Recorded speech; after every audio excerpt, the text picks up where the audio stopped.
most artists are worried or scared about copyright.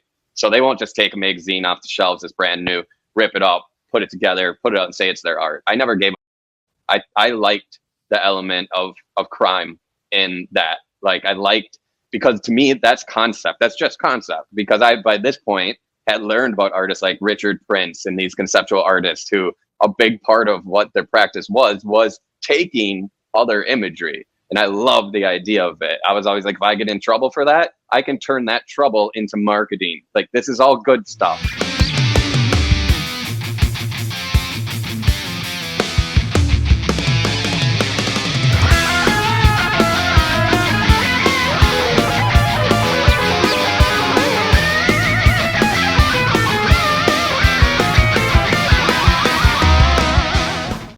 Hey, how's it going? You are here for Heavy Art Talk, and today I have Jesse Draxler joining me today, and yeah, I'm just really excited. We have a mutual friend in Brian Montori. He mentioned that Jesse would be a great person to have on the show. Reached out to him, and here we are today. But if you guys aren't familiar, he's worked with, a ton of artists, but also like publications. Just a couple that come to mind: Poppy, Dissimulator, Daughters, 9 Inch Nails, Horror, Zola Jesus, Chelsea Wolfe, and then in terms of publications, things like New York Times, New Yorker, list goes on. And of course, he has a ton of art in galleries, so very well versed. And yeah, I'm just pumped to talk with him. I'm kind of curious, like, what have you been listening to lately? I listen to mostly vinyl in the studio, so it kind of differs from other people's listening patterns. I would say, it's a non-algorithmic. Is what I call it, listening, right? Where I choose what I listen to all the time. So it kind of depends on like what I find in the record stores and what's getting released on vinyl, because that's a different timeline from like, often at least, it's very rare that an album comes out the same time as the vinyl. So I listen to a lot of throwback stuff, like from when I was even younger, right? I find on vinyl. But right now I'm going to look at my records and just tell you exactly what I found recently. Lord Spikeheart. The new Lord Spikeheart album, which is one of the two members from the band, the noise group Duma. It's a guy who would like scream rap. So his new album came out, and I have that on vinyl. That's sick. I just got JPEG Mafia's Black Ben Carson. That's one of his older ones that I just found on vinyl. Found Mount Kimbie's Crooks, and I forgot what the name of that one is, for that first Mount Kimbie record. And then also a lot of Pig Destroyer's old shit and Dying Fetus, a lot of that, just to round it out. Yeah, so all over the map, man. That's how I like it. All over. Definitely all over. I listen in the mornings. I'm listening to like African flute music, and by the evening, I'm listening to like Ulcerate and Null and stuff like that. And then in between, I'm listening to West Side Gun and stuff. So that's how I like it. Very nice. And is it usually evolve in that way, kind of listening to more chill stuff, and then as the day goes on, it gets a little bit more extreme? Yeah, oftentimes, like I need to start the day a little mellow, so I kind of chill out if I don't want to go too extreme, right? And then it kind of depends on what I'm working on during the day. So if I'm doing computer work and having to sit down and focus, I'm listening to one thing. If I'm able to be very physical in the studio, I'm listening to something else. I'm trying to capture the energy of the music all the time. It's always the point of the music that I'm listening to is what is the energy of that music and how am I translating that into the work. So it really depends on what I'm working on, but it does start usually with like jazz or dub or flute music to just not get my mind working too fast, too quick. Mm-hmm. Yeah, no, absolutely. I guess when it comes to like metal and like more extreme music, when did you find that, like as like a teenager or a kid? How did that start out? Yeah, so early music listening was like I think like maybe the first music that I really was like loved as a kid when I was like, I don't know, 10 or something, was like Criss Cross. If you remember Criss Cross, so the rapping kids that wore backwards clothes. When I was a child, I loved that shit. And then growing up, I started getting into like hip hop. I was more into hip hop and stuff. In like my early teens. And then my sister was into like Smashing Pumpkins and stuff like that. And she would start showing me, more of that kind of stuff. Alice in Chains, she liked that kind of stuff. And then she dated this dude in high school who was a drummer in the metal, in the Metallica and all that shit. And unfortunately, when I was 13 years old, my mother passed away in like a really tragic way and everything, and it would cause a big disturbance, and I was very angry afterwards. And my sister's boyfriend at the time, at Christmas, behind my dad's back, because I come from a religious family, but he slipped me the first Korn album, Korn, the very first one. Well, no, not the first one. It's just self-titled, right? With the girl on the swing. And that just changed everything. It was like the perfect storm of, I was so angry getting this album. I've never heard anything just so. I'd heard Metallica and stuff, but it didn't even do it for Metallica. Was just like, yeah, it's whatever. But then Korn, I was like, this guy is pissed on another level. Like, this is a different kind of aggression than I've heard in metal even before. Even like Slayer and stuff like that. It didn't. This guy sounded like he was fucking abused, and he was pissed, and he was just kind of like lashing out. It wasn't, it wasn't planned or something. It almost sounded just kind of like primal or something. So I guess, to answer your question, it was that first Korn album, and then from there it was just like, what sounds like Korn? What else is there? And that led me down a path of, like, at the time, nu metal, because, like I said, it was like, if you were looking elsewhere for heavy music besides Korn, it was, at the time, it was still like Pantera and Metallica and Sepultura, which I love those bands. I love Sepultura and all that kind of stuff.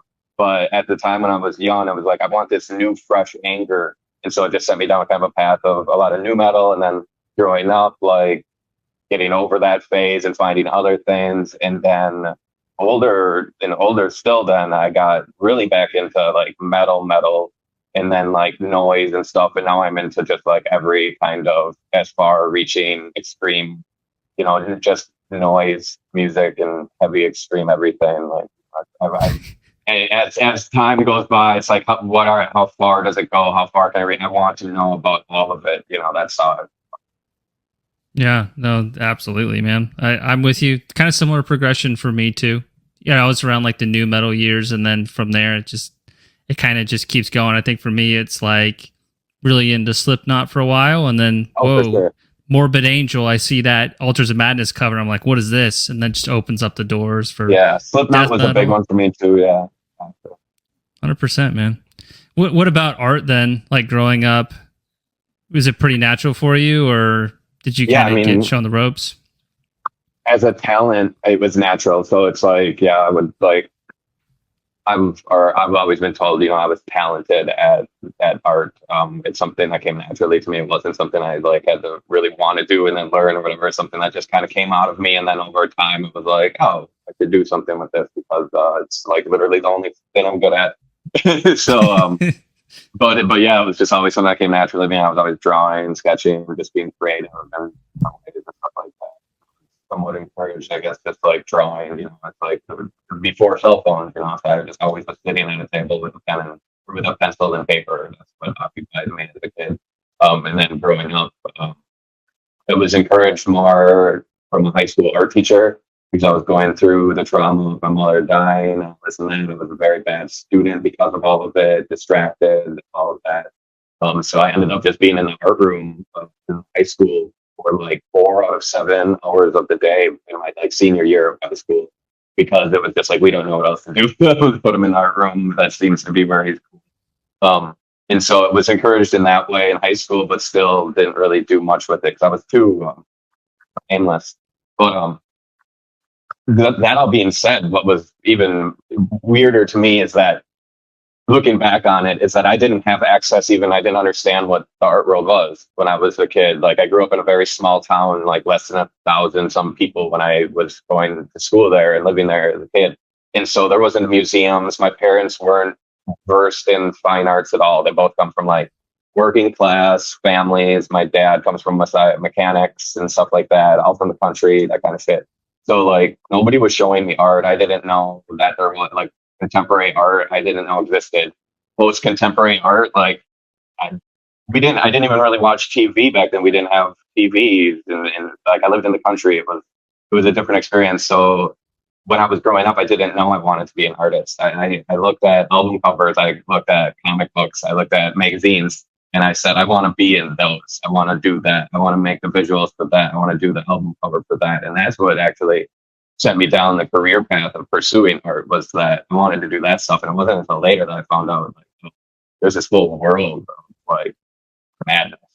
Right. The more fine art side, because you kind of were raised with the more illustration influence, I guess you could say. And 100%. I bet I'm preaching to the choir, but there's so much overlap between the two things. Oh, of course. Yeah, I mean, even when I got to college and I, by that point, understood what fine art was, I was doing it. I was understanding the conceptual stuff. It didn't take me long, once I understood a few artists, I understood that game of at least the creation of it, because the monetary side of it, the economics is a whole other just fucking crazy world of it. But I understood all that, but still, when I went to college, I just remember having to make the decision where they were like, well, what would be your major at art school? And you could take just fine arts, where you would go through all those classes of fine arts. But I remember just being like, but how do they make money? Like, where the fuck does the money come in? And then they're like, and then there's illustration, where you do that and then you get hired and somebody pays you. And you're like, well, that one makes more sense. So I still went to college for illustration.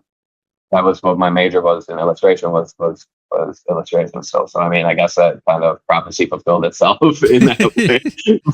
But I mean, that being said, now I'm, equal parts between, what you would call, I guess, illustration, that world, and, the contemporary fine art gallery world, Definitely. Just pause real quick. The audio is kind of kicking in and out. Maybe try adjusting back to where it was. I just wouldn't want the whole interview to suffer for it. So we were just chatting. We changed some audio stuff around. But when it comes to balancing illustration and then the fine art side, I mean, is there like a discipline to like dividing up your day and your time, or does it just kind of go through phases? Like, how does that look? Yeah, I would say it just goes through phases depending on what the objectives are at the moment, what the projects are. Like, obviously, if I have a gallery show coming up, I'll be working on, a more physical in the studio, like a hands-on process, working on panels and stuff. If I'm, doing other things, it's sometimes sit down at the computer first thing in the morning. So it really just does depend. And it really is discipline somewhat of splitting the two up, not so much like within the studio, but like kind of mentally is more than anything, where having to think, like, because I always thought of it personally, internally, all as one big thing. It's all one blob that all fits together, which, it makes sense as an artist to think about it that way. But I've recently been, upscaling and trying to like enterprise and just kind of grow in my career and my business. And in doing so, I've had to kind of separate what these two things are, so that the people who are interested in each of them, or that I'm working with through each of them, can even help understand it, that other people can even understand what I'm doing. Because that it was there just needed to be some separation. So I've been doing a lot of that lately, of like trying to just mentally figure out like where one ends, one begins, where the commercial aspect starts, and where the fine art begins, and then where I exist even as like a person without all of it, because I wasn't even separating myself from any of it. It was all me. It was, and so like I'm now in the process of trying to separate all of it, kind of. I don't know if that really answers your question, but it's a delicate balance. It feels, at least. No, it does. I guess, what's the underlying feeling that has led you to want to make those separations? Like, is it just confusing? Is it exhausting? Yeah, I would say both of those things, but also because I want to grow, because I want to, my biggest fears in life is just like unrealized potential. And I feel like I have a lot that I can contribute. I can do a lot. And I want to do as much as I possibly can. And I just, I'm always looking for the best way of doing it, the most efficient ways and stuff like that. And I was getting to a point in my career, and it coincided with the pandemic. So I'm sure everybody was kind of going through, a crisis of some kind in that moment. But I was just sitting there being like, I just don't feel the forward momentum that I want. Like, I don't see the path ahead in the way that I feel I need to or want to. And that kind of set me down on kind of make it or break it kind of mentality at that point of like, I'm getting this shit together. Like, I would like, and as far as everything too. It's like I started therapy. I did, all that, like, let me get myself in order, let me get my business in order and all that kind of stuff. And just systematically have been going through and trying to get everything as efficient as possible and as best working order so that I can just do my best and do as much as possible. That's the driving force. I really don't have any sort of I have no responsibility by design, like where I'm responsible to nobody. But myself, and I put a lot on my own shoulders. So I have more than enough to drive me until I fucking die. Yeah. That's the life of an artist though, right? You gotta see it all the way through. Well, that kind of also brings us to the venture that you're launching soon with Radical Iconography Productions. You want to chat a little bit about that?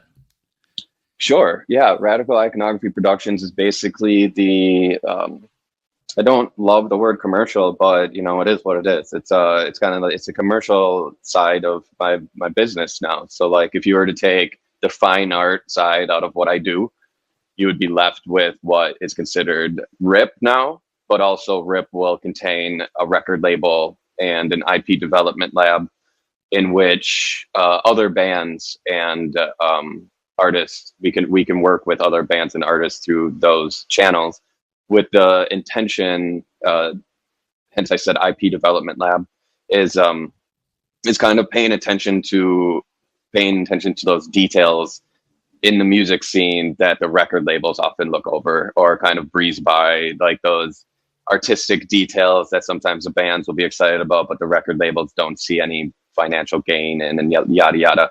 We want to work with bands and musicians on a level where it's like, what are your goals? What is it you want to do, like creatively, internally for yourself, and like how do we fulfill those, and how can we like monetize even that for you in ways where it's like, okay, maybe that little creative project you did, they don't know how to deal with it or how to monetize that, but we, because of who we are and what we've been doing, we might understand a way to build something that is like profitable for everybody and is very cool and builds community around their music and engages the fans and stuff like that. Things like, Web3 technologies and blockchain technologies and different ways to release art and books and just, all the things that I'm already doing as an artist myself, with prints and making books and all these things too.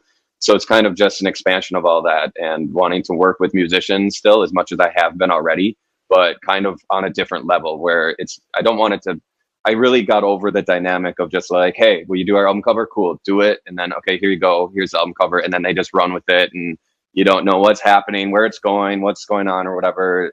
I really want to bring that into somewhat of my own control, so that it could be used for its full potential. Because so many times, and I talk to so many artists who work with musicians and bands where they're just like, I did so much cool shit, and like they used like one thing and it wasn't even the best, and it's just so much missed potential because of how a lot of labels are just, they need to recoup their expenses. They don't understand how to create value out of some of these assets that a band can create.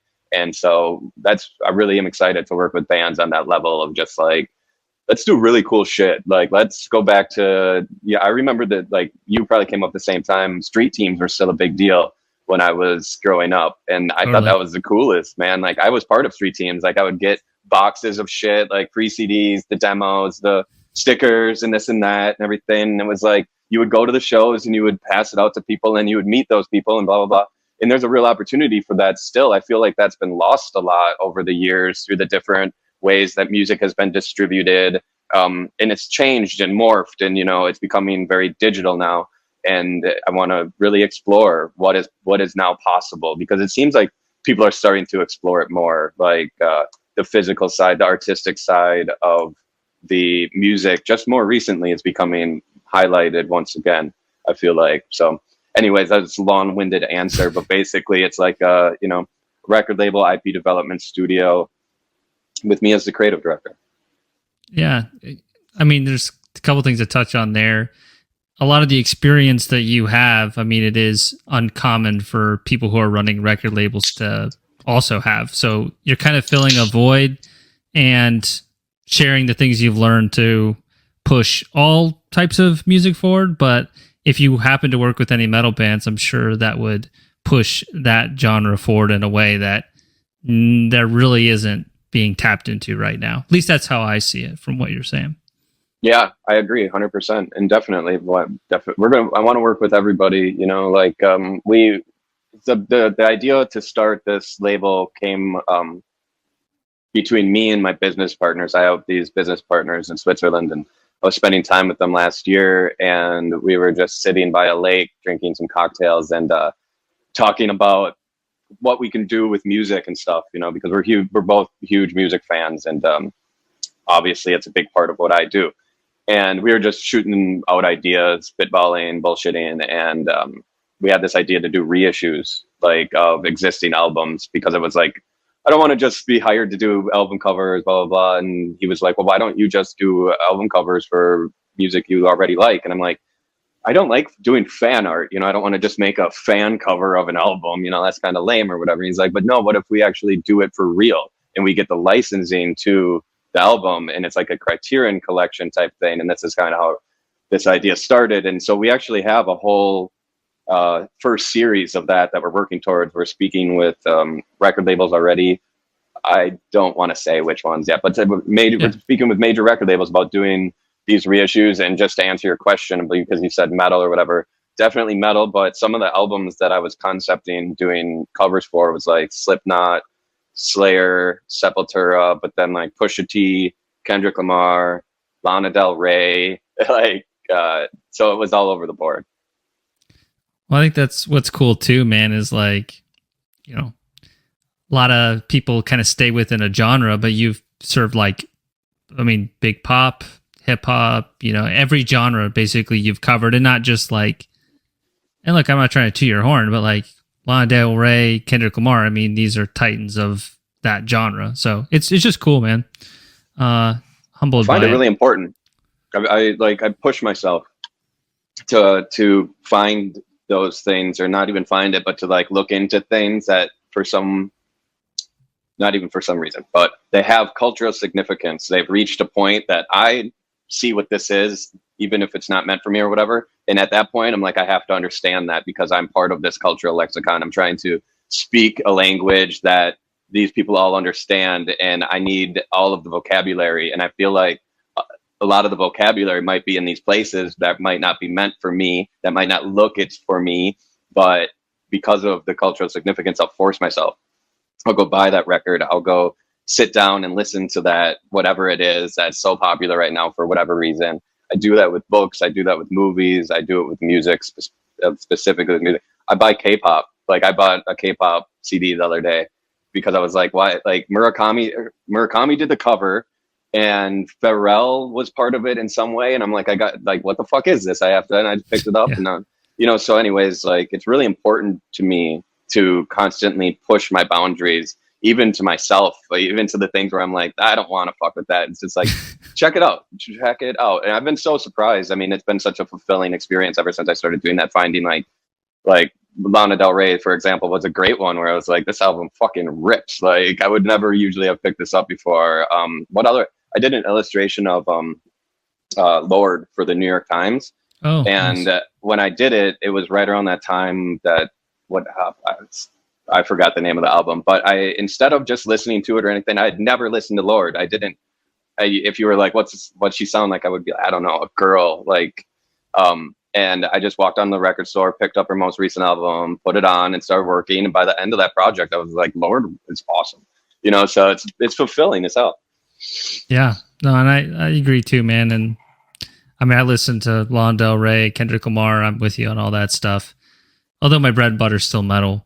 I guess random question. You know, you're talking about not being exposed to a ton of art beyond, you know, kind of like pop culture, comics, movies, stuff like that. Or maybe not a ton of movies, but like when you were like 15, where do you think you would be by like this age? Like, because you're in LA now. You grew up in what, Wisconsin? Is that right? Wisconsin. Yes. Yeah. So like, I guess, I don't know. Just where do you think you would be? That's such a good question. I never thought about it. I didn't, even in my 20s. I don't think I was thinking about what I was, yeah, I don't know. When I was 15, I was a problem. I was a problem up until not even what feels like not that long ago. And I didn't think about the future in any way. Like I didn't think I had one or something, you know, and not in some depressing, like, oh, well, it was me way. It was just like, for some reason, it just felt like there was, I can't see. It was like, you know, kind of like a fortune teller would say, like, oh, there's a fog. I can't, you know, I don't know if that's because of some of the trauma and shit like that, because through all that trauma, and there was a lot of stuff before it, like the kind of just a rocky childhood, you could say, that I had real mental blocks. Like I still do, like where it's just like my memory is like shielded from a lot of that experience. And I think because I have this like fog backward when I like go back, I think I don't really extrapolate forward that much either. Besides like having existential dread, you know, just like a foreboding feeling of bad something. but no, in all seriousness, like when I was 15, I don't think I ever thought about what the fuck it would be like to be 40. Like I think I thought that like you die around then, right? That's probably what I was thinking. It's like the punk rock way right there, man. Yeah. But I mean, I guess I don't know. You can call me on my shit, but in some ways, besides existentialism, if you can't really look in the past and in the future all too clearly, then you can exist in the present better, perhaps. And that helps out with art, right? Yeah, you would think. You would think it would help with being present. You would really think it would help with being present. But it doesn't.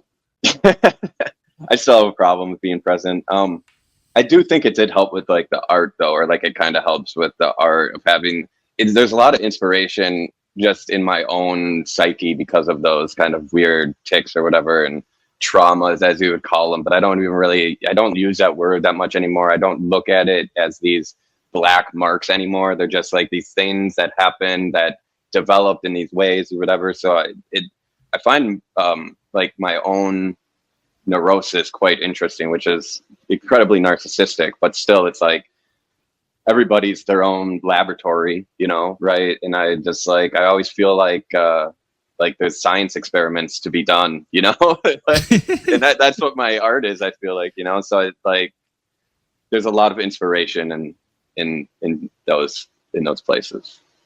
I don't know if it helps being, I don't feel present, definitely not that, but there's definitely a lot of inspiration in all of that. Yeah. I guess kind of too. So you graduated from school for illustration. I guess what was right after that? Like, were there some stumbling blocks like most people right after out of college? Yeah. Well, I didn't even go to college right after high school. After high school, I left the town like to move to the closest city, and which was like 30 miles away and very, very small still. But it was just like get out of there. Just I wanted to get out. I wanted to move to a city so bad, like my old childhood, because there was no culture where I was from. Like the internet came out around the time I was, you know, around that same time I got like the Korn album, and I started seeing like all this other stuff and talking to people in cities and being like, whoa, like I wanted to go do that stuff. And I was bullied in high school, and I was the outcast because I was the, you know, whatever, I would get beat up, all that kind of shit or whatever. So I was always online and being like, I want to leave here. So I just left as soon as I could after high school. Didn't make my way to college until like I was 20, I think.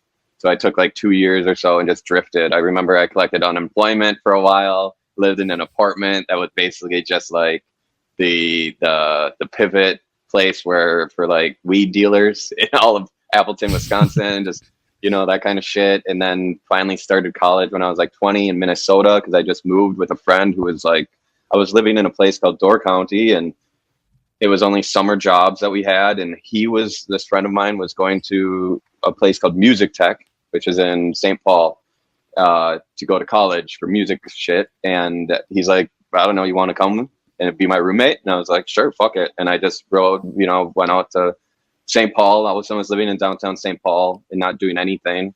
And then I served at restaurants for a while. And then finally, it was literally what got me to go to college, was just like, I can't just be a server. I don't want to just serve. Like, it wasn't even like forever. It was like, I don't want to just serve. And it was, you can go to college, and if you go to college, you can get everything paid for. If you can get, at the times, you can get loans that will cover all your expenses. They'll cover the school, and your food and your drugs and your supplies and all your shit. And I was like, that's a great deal. Like at the time, I never had credit or anything before. So I went to college basically to get loans just to be able to like chill out for 4 years. And I did that. And then after college, I just went back to serving at restaurants, and I served at restaurants for like another 13 years. And near the end of that, it was this has to stop. Like I need to make it soon, or I got to do something else. Cause I don't want to do this forever type thing. Or then I just kind of got lucky, I guess, or maybe that was the driving force or whatever, but worked at restaurants. That's what I did after college for a long time. I was like servers at places for like 7 years. I went Japanese restaurant. I worked at a Chinese restaurant for the last few years of college and after college. So I did that. And then, yeah, after that was just chilling, doing the artwork. And it was all like before this recording started, you had asked, did you do a cover for Prince? And that's actually what got me it, like the money to be able to move from Minnesota. And that's what got me to quit my job and just be like, fuck it. And I just moved to get that money and started. How did that come to be then? Like doing the Prince album cover? I mean, Minnesota, right? Like yeah, exactly. Yeah. Yeah. You know, that's where he had Paisley Park and all that. He was proud Minnesotan. Prince would actually, up until I left Minnesota, I would hear stories all the time because all my friends were in bands. It's a big music city, very tight knit music city. And I would hear stories all the time still like, oh yeah, Prince was at that, you know, so-and-so show. And he would just sit in the back and not saying, like, nobody would even know he was there until after he left. And he would just show up for the set and leave quietly. But he would come and check out local bands and music and stuff. But I was friends with a girl who was his like full-time photographer, not like for like magazines and shit, but just like he had an on-call photographer, as you know, as someone in his status does, I suppose. But I was friends with her, and yeah, just one night, it was in the middle of the night, I got like a call just asking, would you be interested in doing a cover? And since she was a photographer, it was that she shot so the album that I did was Plectrum Electrum, I think was the name of it. And it was by his band, Third Eye Girl, Prince and Third Eye Girl. So the cover is the three women who were in the band, and my friend shot them and whatever, blah, blah, blah. So that's how that came to be. It was just a friend of a friend. Prince was a friend of a friend, I suppose. And but yeah, that doing that job and then the subsequent pay for it was like more money than I had ever had in a bank account at one time. Now looking back, was not that much, but at the time I was like, fuck it, I'm moving to California. And I did. I quit everything, sold as much as I could, and left and came to California and was broke again in no time. And were you in LA then with that move? Yes. Okay. Yeah. I had tried to move to LA once before, lived with the girl out there or out here, I suppose. And it all just didn't work. I had a job at like a restaurant and was just miserable. And we got cockroaches, you know, two people in a tiny place and on Sunset in the middle of fucking Silver Lake. I hated it. Moved back to Minnesota for like 2-3 years. And then when I had a little bit more money in the bank, not much, made another move. In that time I had like artist friends out here. And then I was able to move in and have an art studio that I was sharing with a buddy who was letting me use it for free. And it gave me a lot of the things I needed to start a career out here, whereas before I didn't have it. So yeah, I moved to LA. I was in Koreatown at first and then moved all around. I lived all around LA for a while, but now I'm actually in Long Beach technically. Oh, okay. Overall, do you like being in LA? I mean, I imagine it's a giant adjustment from what you grew up with, and it seems like you've just kind of gone bigger city, city, and now, I mean, Tokyo's next, right? I mean, I've been there. I wasn't a huge fan. I love Japan though. Yeah. I had to think of the question. Sorry. Do I like it here? I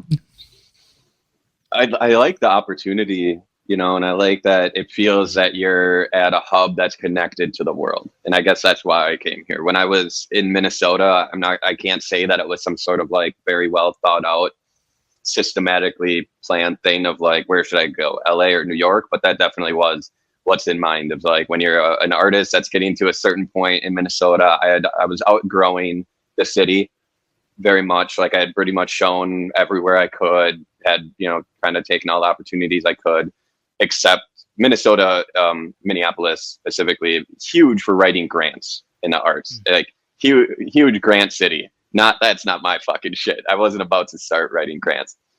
So I hated it, man. I think I wrote one. I had a friend help me with writing it and everything, and I didn't get the grant. And the person who got it, like, I won't even go much further with it, but like, I know who got the grant and I know what they did with it. And it was just like, are you fucking kidding me? Like, it was unbelievable, like that, to see just like how that all goes, what that process was like, was just so, for like somebody who actually like puts their heart and soul into their art and stuff. Yeah, it's just horrible. So anyways, it was like, should I move to New York? Should I move to LA? And I visited LA a couple times before because I had dated girls out here. And I'd always loved the LA vibe, like palm trees and shit. There was a phase that I loved Sublime as a kid. And I don't think that part of wanting to live like by palm trees and the beach ever left. Even when I started getting in metal and stuff, I still was like into that. And I always like weed and shit. And like, I don't know, that California vibe, But I did go to New York and I was not impressed. I was just like, wow, this is crazy. Like, I just felt incredibly compressed there, like, and from all directions. Like, it was like people are just stacked on top of each other and crammed in as much as possible. And while LA is dirty and trashy and sucks in all its own ways, at least it's spread out. I need room, I need space. So I like being spread out. So as far as like, do I like LA? No, but it's like, do I like LA versus New York? A lot more. Yeah. And I like Long Beach I like Long Beach kind of a lot in a weird way. Has a lot of issues, but it's charming. Yeah. I guess you have like a art style that's like instantly recognizable like nowadays, but has it kind of like always been a development of that kind of art style, or do you feel like you've kind of like tried things that maybe wasn't like true to your identity and kind of like, do you kind of know what I mean? Like, oh, I dabbled in this and it just wasn't right. Do you have any of those, situations? Yeah, sure. Well, I think I'm always trying to find those situations almost, it's like, that's what experimenting is, right? You kind of trying to try a bunch of things and see what suits you or what looks good or whatever. And in the process of doing that, you should, or at least I'm trying new things that might not suit me or whatever. So, yeah. And then also going down like the path and developing the style, like you said, that has been a fairly smooth process. Like honestly, like, and I don't mean that. I mean, it's incredibly difficult. It's like, I don't mean it that way, but I think in the way that you asked, you haven't bounced around a lot. Yeah, I haven't had like the let me try this style and like this whole aesthetic that's different. It's like I've always had like, it's always a progression. It's always building slowly off of what came before it, but trying to push that as much as possible. But I'm never really going from like here and then way over there. It's like here and then here and then here and here. It's like, it's very methodical and it's not planned out, but I definitely am not one of those artists that like tries to just do something completely different all the time. It's like I start where I start, like I know, and then I try to move further always. I think you get lost otherwise. I think like you want to start with like that bit of the starter, like when you make kombucha or whatever, how they have like that mother stuff or whatever, like that's what I consider. Like I have this arsenal that it's always stewing, and I can't ever let it die, because if I do, I mean, that it might be over. So I'm even when I'm practicing, but I always let that go in, and so it's been a smooth process, unintentionally, even though it's just like by nature. I think by like who I'm so OCD. I'm so like I'm so neat and orderly and organized, and in my art I can be chaotic or whatever, but I think still in my mind, the way that I'm going about my process in my studio practice, even when I'm working on 5 things, like just like I have a default system of just like being able to really pinpoint everything and tie it all together. Yeah, absolutely. I guess when it comes to having a studio space, it sounds like in a lot of your 20s you didn't have that experience, or did you always have a studio and like were able to save enough money to have like that rent paid for? It's like when I didn't have a studio, I wouldn't like, I would have a studio before a bedroom. You know what I mean? Okay. Like it was always like, okay, I have a room. yeah, I have a room, then it's a studio, and if there could be a bed on the floor, then that's great. But yeah, like like I lived with a lot of roommates, obviously, in my 20s and stuff like that, party houses and stuff. I always would set up I would always like volley or like yeah, volley, I guess, with them to get the biggest room. And I would be, I'm an artist, I need room for the desk, like, and stuff like that. And so I would do that, but I didn't have a proper studio until after college. But even that wasn't a proper studio; it was a studio apartment that I just put as small of a bed as possible in the corner, and the rest of it, even the kitchen, was an art studio. And then I actually had an art studio in Minnesota that was this giant warehouse. It was, to this day, the best studio I ever had. It was giant warehouse. It had a gallery, huge windows overlooking the Minnesota, like whatever river what is that? The Mississippi in Minnesota? Yeah, maybe. But anyways, yeah, it was Mississippi. But amazing studio, but it was not meant to be lived in. It was illegal to live in it. So like the heating was not proper, and it would get so cold, and like so that was almost like camping in an art studio, a little bit nicer than that. But I wasn't supposed to live in there. But it was an awesome art studio. And then when I moved out here, I didn't have a studio, but my friend was letting me use a corner of his for free, which was the lifesaver. My friend Sassoon Markarin. I owe him a lot for what he gave me at those early days in Los Angeles, because I was broke. I had a shithole apartment in a shithole part. It was depressing. Like those first 3 years in LA was probably some of the most depressing times. I was looking at places. I would walk around and just like look under a bridge and be like, I could sleep there, because I felt so unstable. Like I felt like I could be homeless at any time. But so like the studio situation has always been something I've wanted and try for when I can, but it's not always there. I've been lucky to get some help along the way, and now I have a decent little studio here in Long Beach. But I spend a lot of time over in Europe. I travel because of the business partners, so it's kind of a back to how different of rooms can you work in. My last studio in Switzerland was again back to like a bedroom and apartment, a pretty nice apartment and everything like that, but it was a bedroom. I made a studio, worked out, did some shit. So No. Do you what are some things that you like about Switzerland? It sounds like you've been there quite a number of times. In the past year or the year and a half, I guess I've been quite a bit. Yeah. I spent like 4 or 5 months there last year. So it's a very clean place, very, very clean, very orderly, beautiful. The whole country is mountains. It's just like everywhere you go, everywhere you look, it's the mountains, and like having to figure out your ways through the mountains is navigating Switzerland. So it's gorgeous. The air is fresh. The water is, out of the tap is better than anything we get in bottles here, shit like that. That's all dope. I like how clean and neat it is, but it's rather what the term that I went to Zurich for a dinner with a friend of mine who was from German. Was he? No, I think he was Swiss German, but he was saying that the Swiss get called the neutered Swiss a lot within Europe. Like they kind of consider it because of like it's very somewhat, it's safe, but not even just in like the safe crime kind of way. It's just like plays it safe, feels like, you know what I mean? It's kind of beige. Yeah, exactly. Yeah, exactly. But that being said, as far as Europe's concerned, I love Switzerland. Nice. Kind of speaking of like art and art that you see. I mean, I imagine you see art every day, right? And some of it probably attracts your attention and makes you want to dig deeper, and then some of it it kind of glosses over and it doesn't attract your attention. I guess, what are some of the common qualities that you see in art that interest you? That's a great question. I'm always looking for things I haven't seen before. That's definitely something that's interesting. Like it's, the distinction, is it that good, bad distinction kind of leaves at some point over time, and you're kind of left with just, with art at least, with the, like, what did this make me feel something? Did this make me think something? Did this do something to me? You know, like if you're like, I used to look at art and be like, is this good or bad? Is this good or bad? Do I think this is good or is that bad? Is this good or is that bad?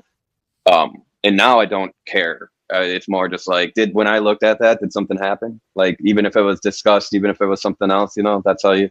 So I'm just looking for that, like just something that stops me. We see so much art, we see so much visuals every day, all over the place or whatever. So anything that these days that's just like, for some reason, makes me go like that's what I'm interested in. And most of the time, honestly, now it's just like stuff on the street and graffiti and stuff. I feel like the best art galleries are the streets. Like if you have access to any sort of graffiti or stuff, like that's the most fun stuff to look at and recognize. But I'm really interested in work that's pushing boundaries. I guess that's because I try to do that in my own practice. But yeah, anything that really just makes me like, wow. Or, you know, and here's a good signifier for if I like something or not, is that if I get upset, like if I see something and I'm like, fuck, because I'm so jealous. I'm so like, I get like, that's the real indicator if I really like something. If I'm just like, fuck that person, I'm so fucking pissed off right now.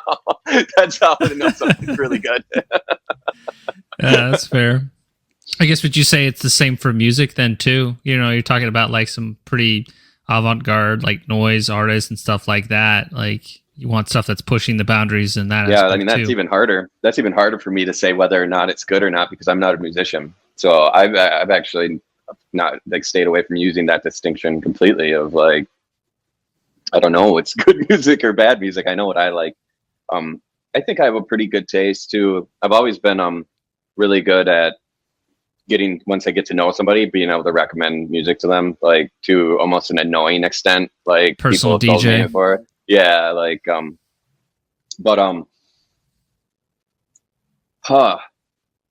music is, I mean, a tough one. What is your music background? Like, are you a musician, or are you like, have you been a music fan all your life, or a little bit of both? I'm a musician. I'm a drummer. Okay. But yeah, like basically found metal ultimately through like Linkin Park, hearing it when I was like 10, and I was like, holy shit, you can like yell in music. It's like the same kind of thing. It's like it actually made me feel something, you know. So then from there it just kind of continues on. But oddly enough, man, in like college I found prog rock and like jam band music. So then like got really into like Fish and Grateful Dead and stuff like that at the same time as like metal, which is like a very different trajectory than most metalheads. So there's like a special place in my heart for that too, you know? I would say though that the metalheads and the Fish heads had to have to cross over with the weed. Metalheads that I knew always loved weed, like the Pantera metalheads, like, you know, the weed heads or whatever. So I had tons of friends who were all about that hippie ass shit. I never got into Trey Anastasio and shit like that. But like, yeah, that first city I moved to after high school, that was the era of like Fish, Trey Anastasio, and all those whatever. Humphreys McGee. I'm trying to think of all Humphreys these things, McGee, yeah, from Chicago, all those bands. That's what a lot of my friends were listening to because they were the ones with the weed. So like we just were like, okay, tracks. I mean, have you ever been to a Fish show? No. I would pay to see that, man. I have not. Oh man, that was like Grateful Dead and stuff too, right? That was like what the Grateful Dead were the pioneers, yeah. The Pine and Fish were like the wannabe, or like that's it. Not the wannabe. What am I trying to say? It's like all the same people. It was like they all wore the Grateful Dead heads were now the Fish people, right? Because basically what happened was once Jerry Garcia passed away, all the hippies were like, okay, what's the next band we follow? And then all of a sudden a flood of fans go to Fish, and then when Fish retires, it'll be the same thing. It's just this like, it's this circus that just follows these bands around, man. It's fascinating. And here's the thing though, dude. I've done 3 interviews this week. I've been stacked, and I talked about jam bands way too much in my one on Tuesday. So if I talk about this shit in this one, I'm gonna lose a ton of subscribers. Oh, that's really funny. What were we talking? You were asking like how I determine music listening or something. Well, yeah, but then you asked me like what my music journey was. But yeah, I'm a drummer, so like I understand music and kind of dissect it because from I was trying to say like that I don't have a musical background, so I can't really say like this is good. Like I just sent something that I liked a heavy band that I was listening to, and I was like, this is heavy, it's extreme, because when I'm listening to something, I'm listening to the energy and stuff like that, and I was like, this is great energy, and I sent it to a friend of mine who's into the same music as me, a lot of the same stuff. He's also a musician himself, and he comes back like 2 days later, and he's like, I listened to that album you sent, and he's like, it's not really my thing. He's like, the guitar tones are all over the place and yada yada. And I was just like, sometimes I'm so glad that I can't hear that, like, you know, that I don't register that, because I wouldn't have enjoyed that, had that moment of enjoying it or whatever. But like, just to illustrate that I don't catch some of that kind of stuff. But when it comes to music, and yeah, I guess I am looking for things I haven't heard before, things that are exciting. I'm always looking for new music. I'm always like, every Friday, it's like, what came out, which I over the years have found out it's not typical. People, even musician friends of mine, will be like, we'll be in a car and they'll be like, yo, have you heard that album by so and so? And they'll look it up and they'll be like, oh, it's new, and be like, it came out last year. But they'll still think that that's like a new album, even, you know. It's like the consideration of what's new music to some people is like music come out in the last 5 years or whatever. But I'm actually looking for every Friday, what is the new thing coming out?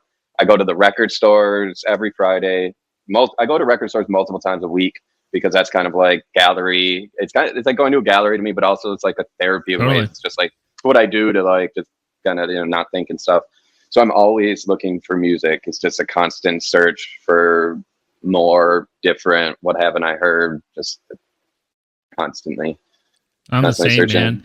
I guess since you listen to so many different genres, beyond just like an appealing album cover, like, are there other ways that you like? For me, it's easy with metal, as I'm primarily on Fridays. So I'm like, okay, Bandcamp, what's coming out Friday, right? Like, is that how you do it, or do you find your music in like different ways, read reviews, stuff like that? Yeah, Bandcamp is a nice resource that I don't use enough, honestly. I really don't. Why don't I wonder? I look at Album of the Year a lot, AOTY. You ever go to that? I go to that yeah, a little bit. Like they have just kind of everything. I don't read reviews or anything on that site. That's just where I go to see everything that might have come out, you know, because they'll kind of have everything listed there. Yeah. I go to Pitchfork still, even though they suck. But they always do on Fridays, they have like 7 albums you should listen to, or 9, whatever, like, so just to see. But I don't fuck with their reviews or anything anymore. It's I think what's interesting about Pitchfork is usually when they really like an album, I agree, but when they dislike an album, I don't agree. So it's like, you know what I mean? Because like, yeah, I do find good stuff, especially for like other genres, because I find it harder for me to be tapped in to like rock and indie and stuff like that. I don't understand how they cover so much, but then they somehow miss a lot. They somehow just like, it almost feels like they refuse to cover certain things. It feels like intentional almost, or something, which bothers me. I'm like, why didn't they, like, I can't, like, it just, some things just do not make sense. And then also, I just don't understand who like the authority of some of the people. Like, I remember when Pitchfork was just a Chicago zine. I was living in Minnesota at the time, and it was just like an indie zine. They did not cover what they cover now. They were not, like, you probably remember when they first started. It was like they loved broken social scene and all that kind of stuff and whatever. Yeah. And all of a sudden they started covering like gangster rap. And I remember me and my friends being like, what the fuck is going on? Like, why do these white nerds from Chicago, like, they're like interested in like the Iron and Wine or whatever, the Slint or fucking whatever shit. Oh yeah. Talking about, you know, Chief Keef or whatever now, or like whatever that was the thing at the time. And that never left for me. That feeling of just like, what? Like, who, what? Why are you talking about this? Never left for some reason. I know it's not valid anymore, because I'm sure they have a full staff that's all well versed, but I still go and sometimes look like, who wrote that review? Like, what the fuck are you talking about?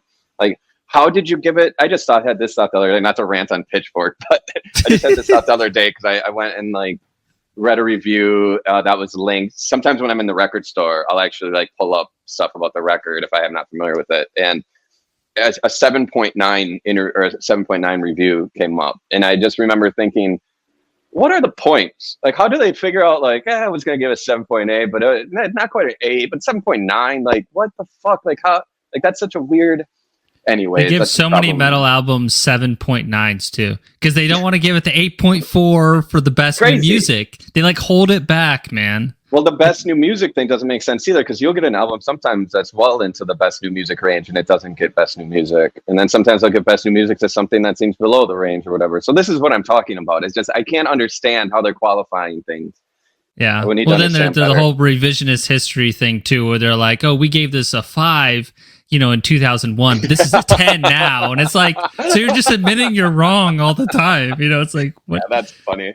Yeah, that puts a cap on Pitchfork. But Yeah, I still go to the website every now and then. I should go to Bandcamp. But honestly, I guess really how like it's kind of like Instagram, looking at what friends are into, looking what other bands that I like are posting about on their social media. A lot of word of mouth these days, and then a lot of going to record stores, just like buying what I like, album covers. My noise music tastes come directly from I have a friend, shout out to my friend Zach, who does Organized Sound is the name of his distribution company, but he worked at a record store here in Long Beach. That's how I met him. He was also working at Amoeba Records, actually doing their stocking or whatever for a long time, but he is really into the noise music scene. And so, like, I just had coffee with him the other day, and I was like, dude, bring, like, whatever 5 records you think are the best, or bring a handful of records, and he brought them, and I spent the night listening to them. They're all fucking amazing or whatever. So, like, really, that's my favorite way these days. Or, like, that and, like, the record store guys' recommendations and stuff. Those are, like, the most fun ways of finding music these days, but it's a constant search. For sure. How big is your vinyl collection? I'm looking at it right now. It's a good question. I was wondering that. I was meaning to do this the other day, but like how many, the IKEA squares that everybody has that record collector. I was going to count how many records fit in one of those squares to be able to do the math, But I would say I'm in the hundreds. Yeah, no, that's sizable. At least. Yeah, at least. I buy too many. I feel like I buy too much. It's like it becomes an addiction.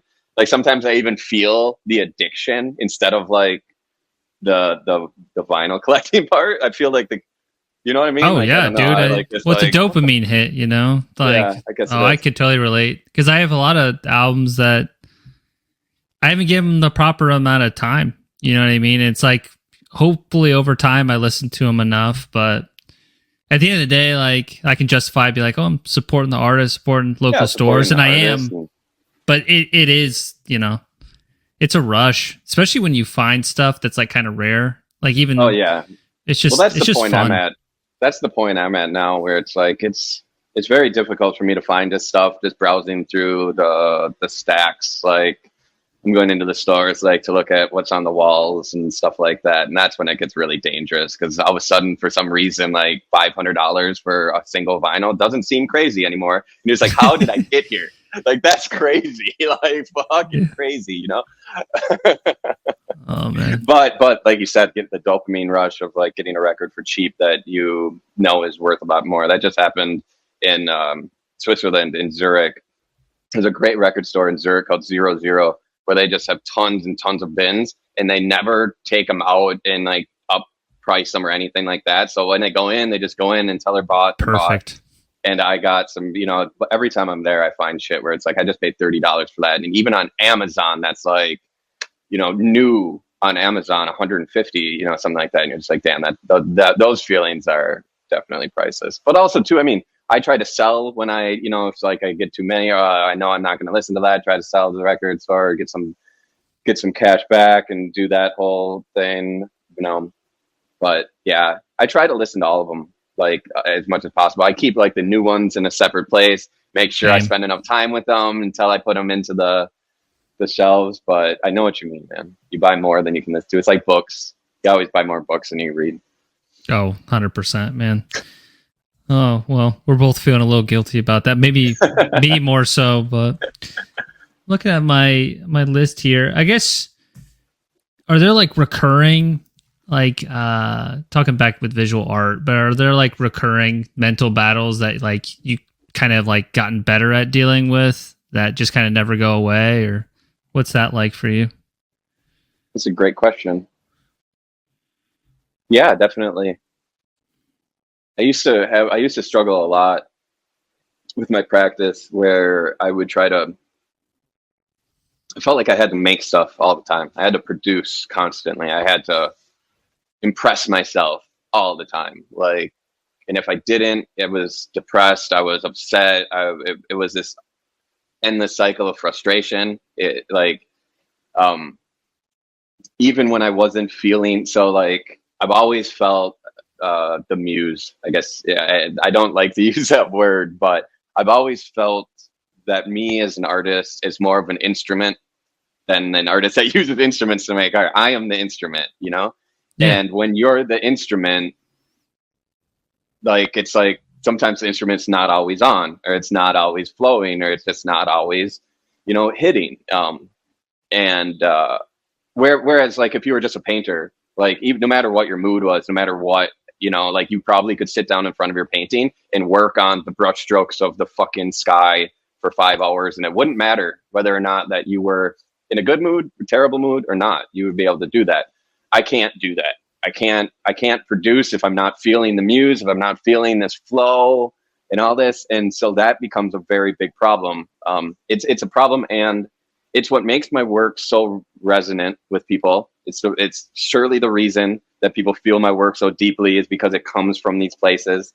And then conversely, when I'm not feeling that flow or whatever, I would beat myself to shit over it. It was like, you can't produce. I know in my mind, I know in my heart, I know in my soul, I'm not going to be able to produce anything today, but I'm going to sit down and I'm going to spend 5 hours trying and killing myself over it. And when I can't, I'm going to be frustrated. I'm going to be upset. I'm going to be not in a good place with myself. I'm going to be disappointed in myself. I'm going to feel like I lost, or I feel like I lost I lost my abilities. I must not be any good. It was all that. It was that all the time, just a weekly cycle. And because about once a week, there would be at least a day or two of flashes of lightning of this, like, boom, this is fucking amazing. Like, everything is amazing. And that's how it goes. When the on days are on, it's like everything I touch is just like, boom. It's just like, I don't even have to try. It's just making itself. So that's just was my cycle for the longest time. It was incredibly damaging and just fucking led me to, like, deep depression. Like, I was in a very bad place a few years ago. And that was a big part of it, of just like this standard that I set for myself that was not able to be upkept. And it was my struggle in life for the longest time, in my practice for sure, and until I realized that I have to slow down. I meditated on this idea of patience just for the longest time. 5-6 years ago, I made that like just something that I had to learn. Like, I even made like all my passwords for everything. Like, I try to use words for passwords that are things that I want to instill in my life, so that I'm constantly typing good words over and over. And I used patience for everything for years and years and years, just like wanting to instill this idea of patience. And I still find myself to be a very impatient person, but I did get to an understanding with myself of like, okay, I'm not feeling it today. Do something else. Do what you can do today. Don't be hard on yourself. Don't think that, you're not a good artist because you can't make the fucking masterpiece that you expect to see in front of you every day. Because I still do. I expect it for me every day. I still expect it. And I just have to deal with my disappointment in myself all the time. I guess that's what it was, that, how I overcame it. It's just kind of like, it's all good. Like, you're good. Like, just because every day you can't produce the best piece of art anybody's ever seen doesn't mean you suck. It doesn't mean the world is over and that your career is over. I was such a fatalist, such an extreme person. Like, everything was a I catastrophized everything. If I couldn't make art by the end of 2 days of being like frustrated, it was like, I'm gonna be broke and how am I gonna live? I'm gonna fucking die. I'm gonna be on the street, yada yada. So overcoming all that has been the big struggle, and I'm still in the middle of it all. I'm better than ever. I'm definitely more solid than ever, but yeah, it's a struggle. And I think a lot of artists kind of go through it. Definitely. It's interesting you bring up patience a lot, because I can relate to that a lot. Growing up, I trained in martial arts for a long time, and Taekwondo, the school that I went to, the mantra, every time you bow, and just in like an hour session, you bow 50 times. Every time you bow, you have to say the word patience. So the word patience is a mantra that's never left me because I trained for 8 years and said the word patience thousands upon thousands of times. So I can relate to that. That's it's an really important cool. virtue. Martial arts is, do you still? No, but like all those mind things have never really left me. I actually started boxing training properly. I did before the pandemic, stopped because of the pandemic. I had a personal trainer and we couldn't see each other anymore. But then recently I started going back to the gym and making it as part of this mental practice. It wasn't like, oh, I'm going to go get jacked and I want to fucking whatever. It was like, I need to add something to my life that's going to add structure. It's going to add this layer of taking my mind and putting it into something else, not just always be on the same page. Because like I said, I'm responsible to nobody. I'm responsible to nothing. I don't have children, girlfriends, family that I take care of, people that rely on me for anything, which to some people sounds incredibly depressing. But that's what I've wanted, like, so that I have this sole focus and that when I want, I can say, fuck everything. And I'm focused on my shit. And that's what I wanted. But I realized over time that became unhealthy to a degree because I realized I have nothing else now. And so I was like, I need to add something. And I decided to do boxing. And that's been an insane help to my mental health.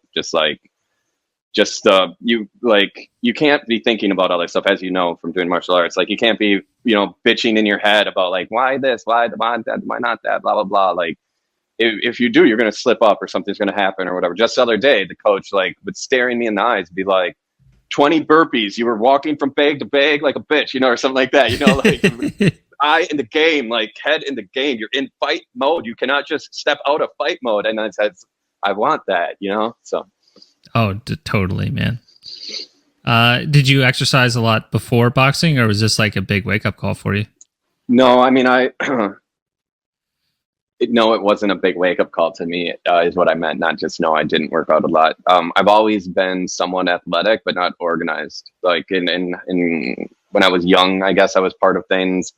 As soon as I got to like high school and was like bullied, I tried to like do some basketball because I was decent at it. But like the other kids were just like too mean. I was like, fuck. I was like the dork in the whole school. So I was like, fuck this. And I quit that. And I did some running, track. I did hurdles. But then after that, like nothing. But that being said, I've never been like a lazy person or I sit down a lot or like my practice has always made me move around a lot. I've always like riding bike just for fun, not for exercise or anything, stuff like that. So I've never been like a person that's out of shape. And then when I moved to LA, when I moved to LA the second time, because the first time I moved to LA, I had a car. Second time I moved to LA, I was like, fuck having a car because I was getting these tickets all the time and shit for just parking. And so I was like, I'm going to be crazy and see if I can get through LA with a bicycle. And so I was a bicycle commuter in LA for like 5 years, which kept me in really good shape. It's like riding a BMX course all the time because you're constantly having to like dodge traffic, jump up on curbs and shit like that. And then also distances. I was going really far across town and stuff. So it kept me in really good shape. I like when I moved to Long Beach, I started rollerblading again. I've always loved rollerblading when I was a kid and stuff. And so now I still rollerblade all the time because I just love rollerblading. And I'm an active person. Even when I'm not doing like, going to the gym, I won't ever like get out of shape because my art practice itself is like lifting up, my panels, those big things that you see me working on Instagram are all wood, the front and the sides and everything. So they're relatively heavy and big. So I'm constantly lifting stuff up and moving around cinder blocks and shit like that. So I've always kept in shape. I think it's so cool too, like how large you work. Because like I'm starting to work bigger, but my version of bigger is like, okay, it's still in the inches, not feet. You know what I mean? So it's cool, man. It's been a process. Yeah. You and Brian have that in common, man. It's impressive when you see it in person. Brian's paintings in person are very impressive. Yeah. Like he works large scale with paint. Like I still don't really like my large scale is collage and relatively easy to fill a big space fast with collage, but that process in itself of like just upscaling from all collage is small to start out with. There's no like, if anybody's doing just collage from scratch at like that large of scale, it would be, I don't know how you could possibly do it. Right. So it's been a process of learning how to upscale that in the most elegant way possible, like for galleries and stuff like that, which has been difficult and still learning. So yeah. Totally. I'm going to show some art in a minute. I guess one question, if you have anything, do you have any like visual art hot takes or like things that are maybe overrated or underrated when it comes to practice, or I don't know. Maybe one that's not too controversial, or you go for it however you please, man. No, I mean, I don't think there's any sort of really hot takes in the art world. It's the art world too small. The art world is too esoteric, you know, like you could be like, oh, so and so who's some blue chip artist, and like most people would have no idea who you're talking about, and they're like, you know, the biggest artists alive. That's kind of how that world is. But it's cliche at this point already. But I mean, AI, it's all everybody's talking about or whatever, you know. And I've had my own brush-ins with AI and researching that myself, and you know, trying to understand it and everything. But like in general, I don't think AI is what people think it is, I guess, would be my take. My hot take is that like that GANs are like Google for art or something. It's like it's an algorithm. It's not something crazy. There's nothing crazy going on here. Like it's very easy. It's very simple to understand. Like they took everything, every image that have ever been made, they put it in a machine. And then you can type in words and it will mash things together.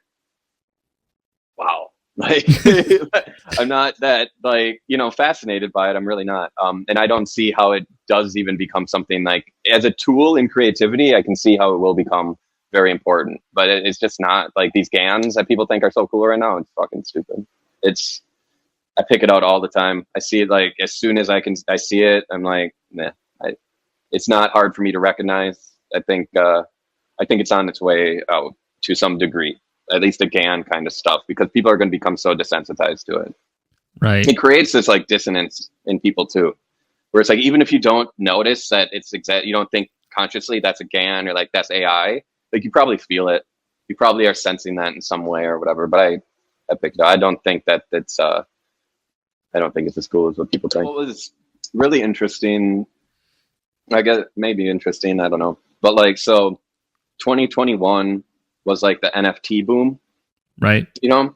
And I had friends that were in that, and I kind of got brought in by some people who were doing really well in that community, like making lots of fucking money doing that shit. And this dude reached out to me and was like, you should be part of this. Like, I love your art. I've been following you since Tumblr. You should be part of this. And then, so I became part of this Web3 kind of thing and was doing NFTs and stuff. And through that, and then, like I was telling you before we started recording, I was doing interviews with artists from that community.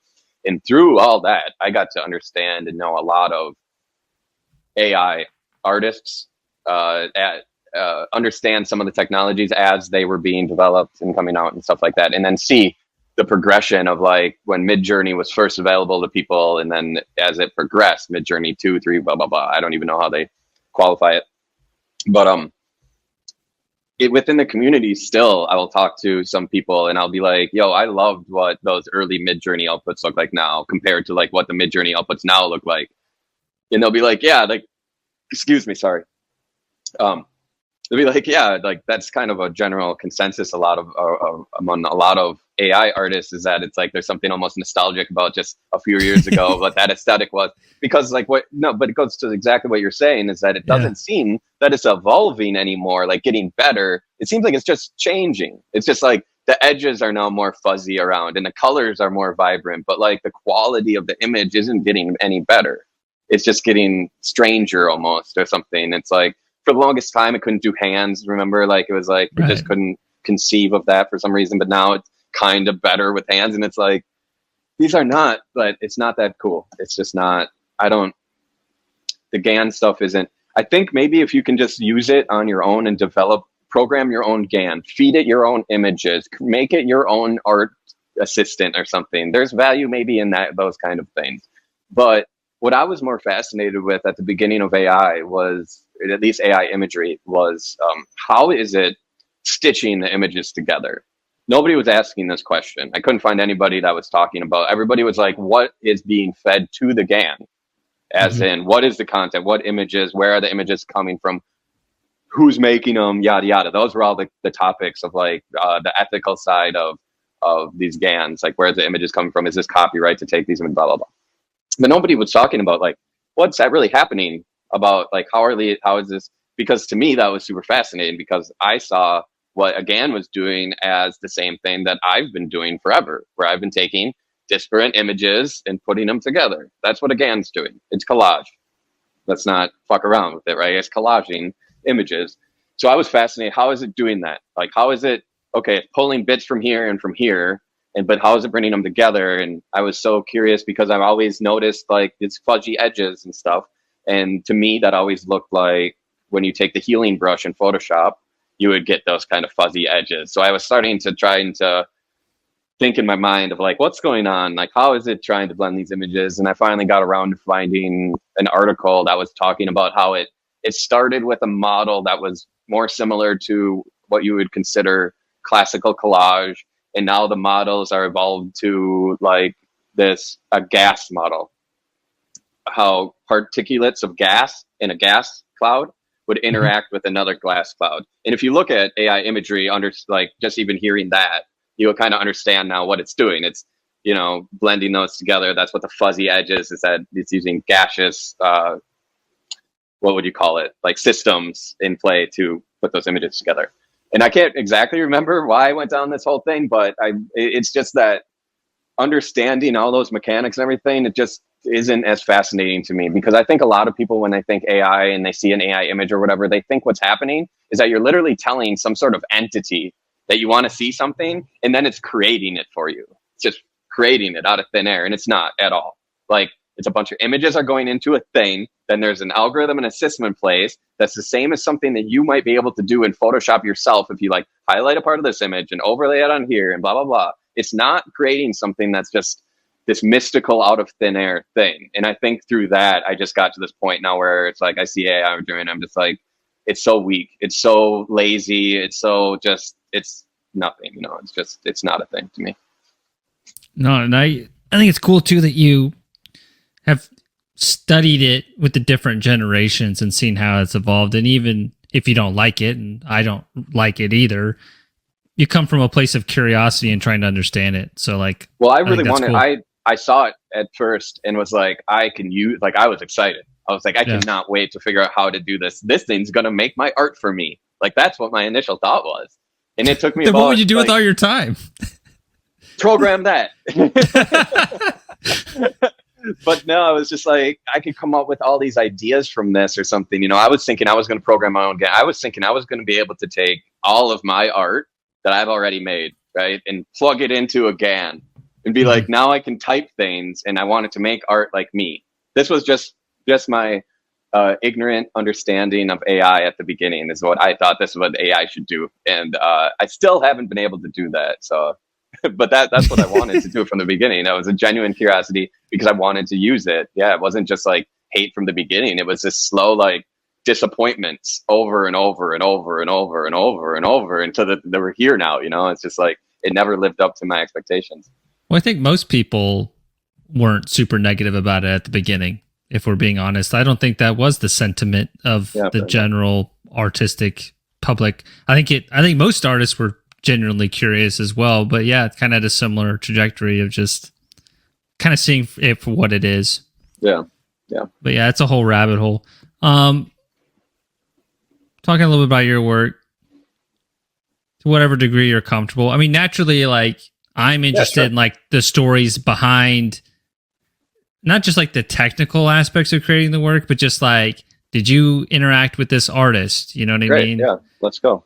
So like Poppy, you've done quite a bit of like work for Poppy, right? Yes, up until just recently. Her last single came out June 8th? No, it's not June, early June, and I did that cover too. But we're looking here at I Disagree, the cover for awesome album. And probably one of my favorite. It's one of my wife's favorite albums, and I love it too. So we bond over it. That's awesome. That's cool to hear, actually. The piece on the right was also from the same photo shoot that I collaged, but the piece on the right wasn't used officially until recently on merchandise. That's years old now. But I've had a lot of interaction with Poppy, always on set together. I do the photo shoots with Poppy. I've never done a photo shoot with Poppy where I wasn't the photographer. So every time I've interacted with her on set, and we're friendly. We're super friendly. She's super chill. Like, you know, we text and stuff. It's a cool relationship. She's cool to work with. She's a great model. She's a really, really cool model. It's super, like, I felt lucky to get this job, or to be able to work with like a very attractive girl in the metal scene. How you know, because I a lot of stuff that I do is coming from the fashion industry, so I work with models a lot, and there's like, you notice a big difference. And I'm not even talking about just like attractiveness. I'm talking like a model knows how to hold their face, how to hold their body, and like be in certain positions, and what their angles are and stuff like that. You don't get a lot of that with music, but with Poppy, like, she's very versatile in those ways. So I felt very blessed to work with her over all these years, and so many things like this cover, and then went on to do more over the years, like single covers, posters, tour merch, all kinds of stuff together. Yeah, that's awesome. And roughly what year was I Disagree then? Or like, even the photos must have been taken, you know, at least 6 months before the release. This one is one that got really confused in the timeline, because I think this album came out in January of 2020, which was just months before the pandemic. And and I remember having a hard time remembering when it was. There was like a big release event. We had printed out these huge wall size posters, and had a party at Super Chief for the release. And I remember like months later somebody being like, that was in January of this year. And I was like, no way, like, what? Like, it was so crazy to think. But I think the album came out January 2020, and I think I was doing the photo shoot and the artwork late 2019. Yeah, I think I think that's right. No, and that photo shoot was funny too, because I had not shot a lot of photos myself at the time. Like, I had been using other photographers and hiring photographers to work with, or working with friends to generate the photographic material, or if I had a client, hiring a photographer to shoot the client. And then this was one of the first gigs where I decided that I'm just going to shoot this all myself. And I was sharing a studio with some photographers in LA. I didn't even have lighting. I had no crew. I set this up myself, the whole photo shoot. There was no lighting. I used just like a paper backdrop, natural light coming from the windows. It was the most, I didn't know if I was doing things right. Like, I've had like the settings on the camera right or anything. So that's a little fun insight about this photo shoot, because the content that came out of it is all like, there's so much cool shit that came out of that photo shoot. Totally. I guess when Poppy was getting her photo taken and everything, I mean, did you like have an air of like, I know what I'm doing, and like, this is all controlled, but in the inside you're like, oh shit, I don't know if I'm doing this right?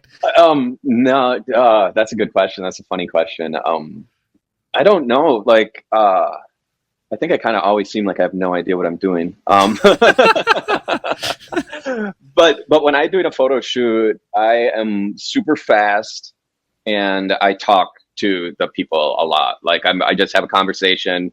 I'm not even to this day, I'm not a photographer who can just kind of like set up a shot and be like methodical. It's kind of like, okay, let's get some energy flowing. Let me get a conversation going with you. And I'm just snap, snap, snap, snap, snap, snap. You know, it's not just like snap, okay, move, snap. It's just like, you know, just like rapid fire. So as I'm doing that, I'm just talking. And I think that regardless on whether or not they know if I know what I'm doing, they're probably distracted by my questions. A little bit of sleight of hand there. Yeah, a little bit. These are relatively recent, right? Yeah, these are very, very couple new. months.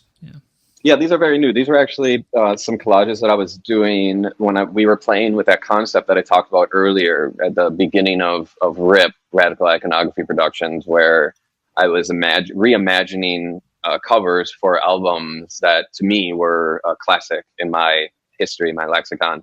And so one of the albums that I picked out as a must was Roots by Sepultura. It plays a large role in my life and growing up. So these were, you know, some of the alternate covers I was coming up for Sepultura Roots, using the Sepultura logo clearly, but then taking pieces out of the logo, which I still, looking at them now, is fun to look at. One is reversed, obviously, but for some reason that logo became, once I got it to this point of erasing these elements and stuff, or erasing some of the elements, that logo, I feel like I can put it almost on any piece of my artwork and it's dope. Yeah. So anyways, yeah, those are what these are. And I don't think that either of these ended up being what I will actually use for that cover when the time comes for that cover. But these were both pieces that I made in process of figuring out an homage to Roots by Sepultura. And actually using only magazine pages. I was in Europe when I made these. I wasn't doing these photo shoots myself. I was going to the store, buying magazines and using the advertisements. So that's all. It's a combination of 4 advertisements between those 2 images, 4 advertisements and the Sepultura logo. Oh, that's awesome. And then this is a new album cover on the left for Dissimulator, which I haven't even, I saw in person for the first time actually just a couple of months ago at Art, and I was in Basel, Switzerland for Art Basel doing interviews, and I always go to the record stores like we were already talking about, and this was on the wall. I was like, oh shit, I haven't seen that in print yet. That's amazing. It looks so good. It looks so dope. I need to write somebody and get a copy of it. But yeah, I love what they like. I love how simple they used it. They just used it straight up, didn't add anything or anything. So this was a piece that I had made in 2021 and actually sold as an NFT on Super Rare. So it's a digital collage. All the elements are photos that I took myself and then printed, cut the pieces, scan the pieces, edit everything, and then digitally collages, which is not a typical process for me. So it's a full-on digital collage. And then they were working on their album, I guess, and I just got an email from them. I asked, what do you like? And they said this. So it was very simple, but I love how they used it. When I saw it on the wall, I was like, that's an awesome album cover. That really worked well. Totally. I don't even think they have their logo on it, do they? Maybe on the back. Image. Yeah, just on the back. They probably have a hype sticker on the front. There was no sticker, or nothing printed on the front. That's why I was saying I loved how they used it. It's just really respectful to the art. Totally. Anything to say about this image on the right here? Yeah, sure. That one was. I laugh now because we just shit on Pitchfork for how long, and this was for Pitchfork. This is all part of my plan. No. Bastard, you got me. No, this was for Pitchfork. 2018, maybe. 2019. I don't remember. Whenever it was 20-year anniversary of Kid A, Radiohead's album Kid A. And they hired, I guess, they're commissioned 10 artists, or however many songs are on that album. They commissioned that many artists to each make an illustration related to one song. And my song that I chose was Climbing Up the Walls. So that's an illustration I made just after listening to the song over and over again. I'm not a huge Radiohead fan by any means. I respect them for sure. Yeah. Always curious to see kind of, because they push boundaries creatively, artistically. That's interesting. Their music I'm not huge on, but Climbing Up the Walls is a dark song. It's I was a haunting song. I fucking love it actually. So I still like that piece quite a bit.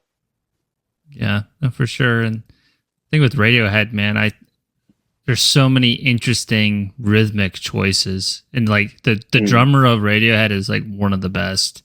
If you really listen to all the details of what he's playing. What's his name? I don't know. I'm blanking. I could put it in post, but yeah, I'm blanking on his name. But amazing player, and apologies, I don't have it off the top of my head. Radiohead works a lot with the artist Stanley Downwood as well. And people who are familiar with record art and artists who work a lot with musicians are really familiar with him. But Stanley Downwood is a really cool illustrator in the art game. Radiohead's always working with him for a lot of the album art or other things too. Album art and everything around it.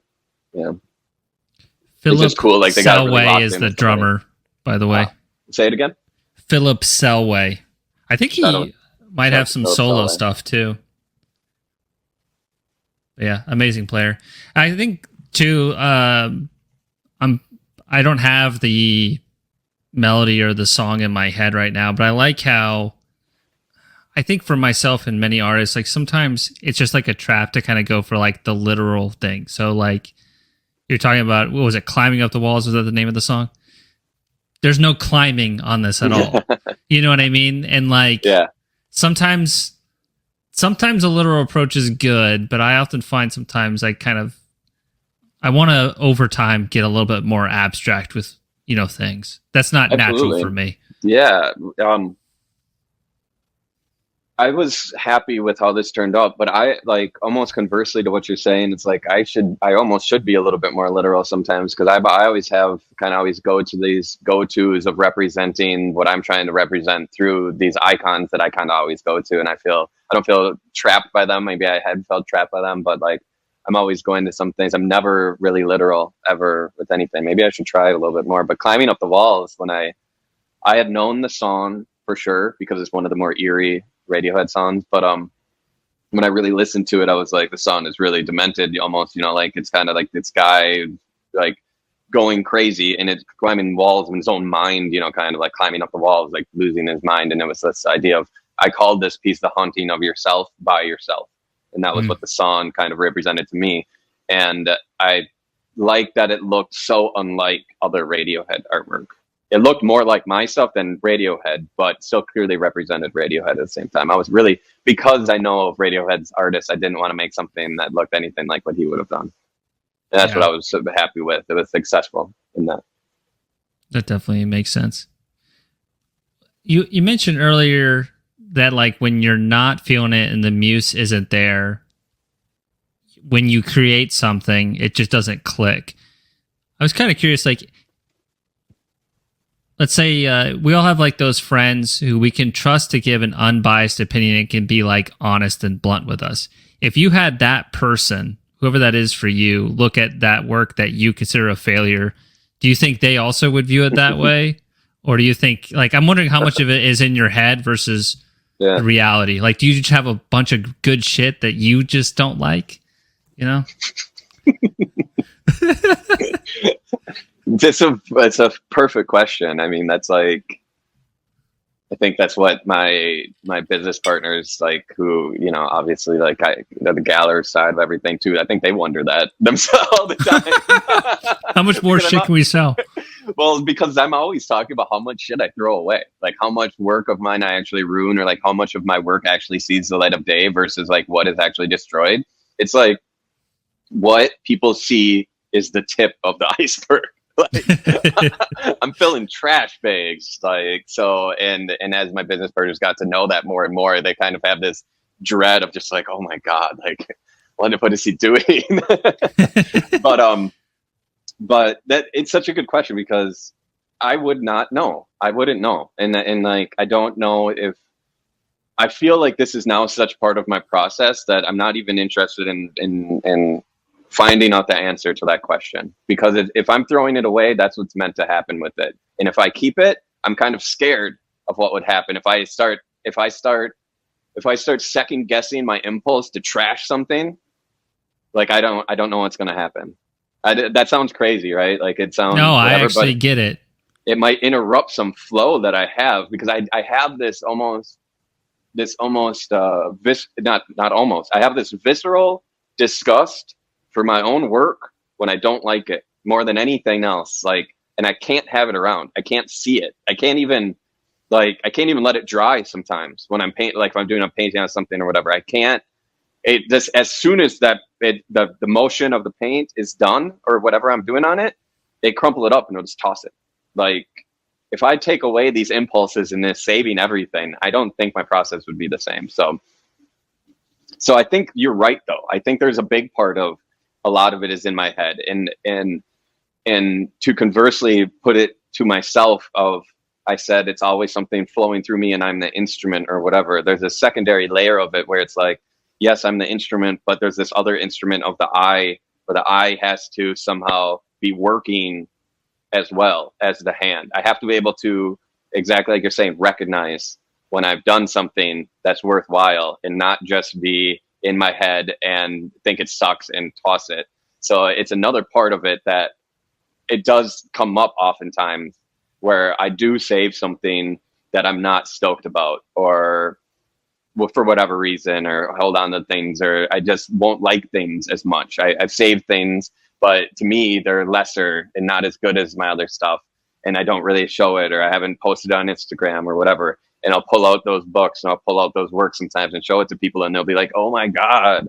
And then, I'll be like, oh, and I'll read the reaction, and then I will show it to more people, and it will be one of my more successful pieces. So I think you might be right. And, who knows how much amazing work I'm throwing away. But to tie that up, I mean, I'm happy throwing it away. Yeah. That's kind of a loaded question, but that's a great answer. This one on the left here, anything come to mind with it? I mean, I think it's so cool. Like, did you take this photo shoot and then, collage it and everything? Yeah. I did this photo shoot. This is the musician, the rapper Rico Nasty. Have you heard of her? Mm-hmm. Yeah, Rico Nasty. I've heard the name, but I haven't listened to any of her music. She's great. She's on the new Schoolboy Q album too, I think, which I just say that because that new Schoolboy Q album is really good. But this photo shoot was quite interesting because I got the commission over the holidays, Christmas holiday, and I was in Wisconsin because I have a cabin in Wisconsin. My dad has a cabin out there still, so I go back there for the holidays and just hang out for a long time. And I got this commission, and it was from this magazine called DIY Magazine, and they were like asking if I could do a photo shoot with Rico Nasty, yada yada. And I was interested because I think Rico Nasty's dope, and she's got a great look. And then they were like, it's on the East Coast, someplace like near Washington, D.C. And I was just like immediately like, nah, sorry, I can't. I'm in Wisconsin now. I live in Los Angeles. And then it came to mind, I was dating this girl that lived in North Carolina. And just somehow I worked it out that I was like, oh, where that photo shoot is only like, it's a doable drive away from where this girl that I'm with at the time is. Like, I'm going to make this happen. Like, I want to shoot Rico Nasty. This is a cool opportunity. This was 2021. So like right after Christmas of 2021, it was just like the worst holidays of all time. The pandemic holiday.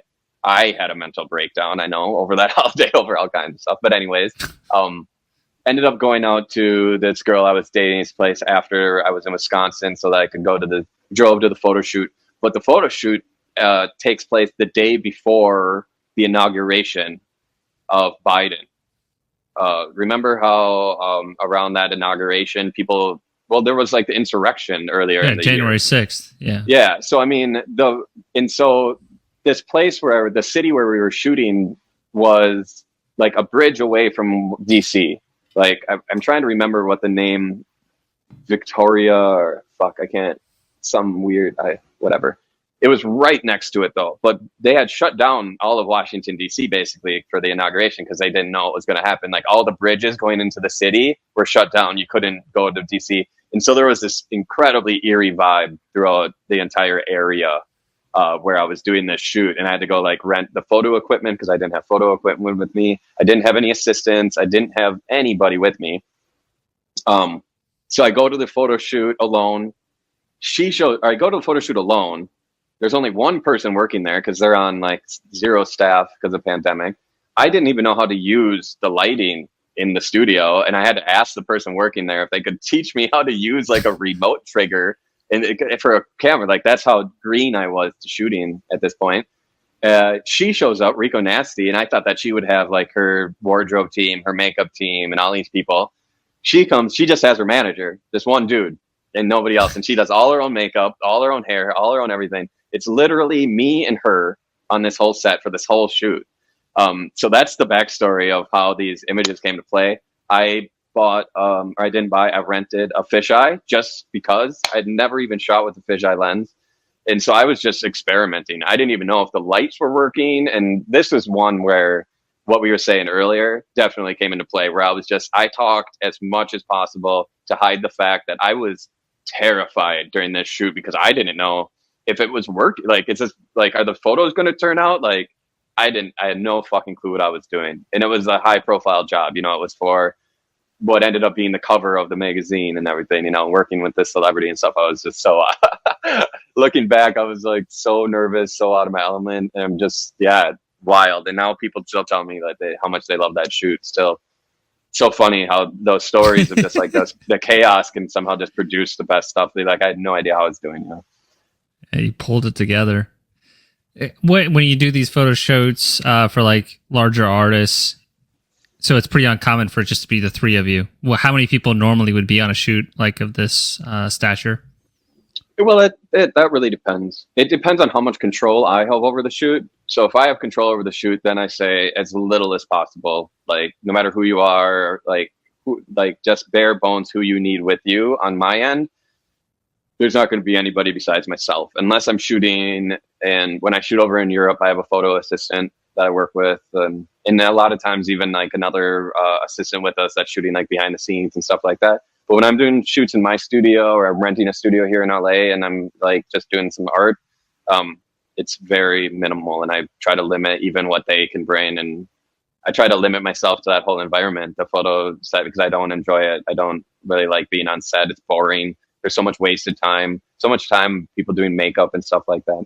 So like usually, just to answer your question, Poppy's really good about working bare bones, but even with like something like that, just bare bones on a proper photo shoot is, you need somebody doing hair and makeup at least, and then somebody doing wardrobe. So that right there is at least 2 people plus the artist and me is at least 4. But then if you're going to have those and then artist has those kind of people with them, they usually have a manager at least. But like, so for like 5 people is usually what we can get by with but usually there's a few more maybe. But typically, if you want to know typically what a photo shoot would be like, if you're working with a record label and it's like a musician and stuff like that, man, the sky's the fucking limit. How many people they can jam onto a fucking set. It annoys the fuck out of me. I don't even know what half of them are doing there. It's so weird. Like most photo shoots, like the industry photo shoots, it's a weird environment. I really don't like it. I really try to guard myself from it. Like if I'm on call or if I'm on a call sheet, and they'll always like, they want you to show up before the artist and all this and that, so like you can set up.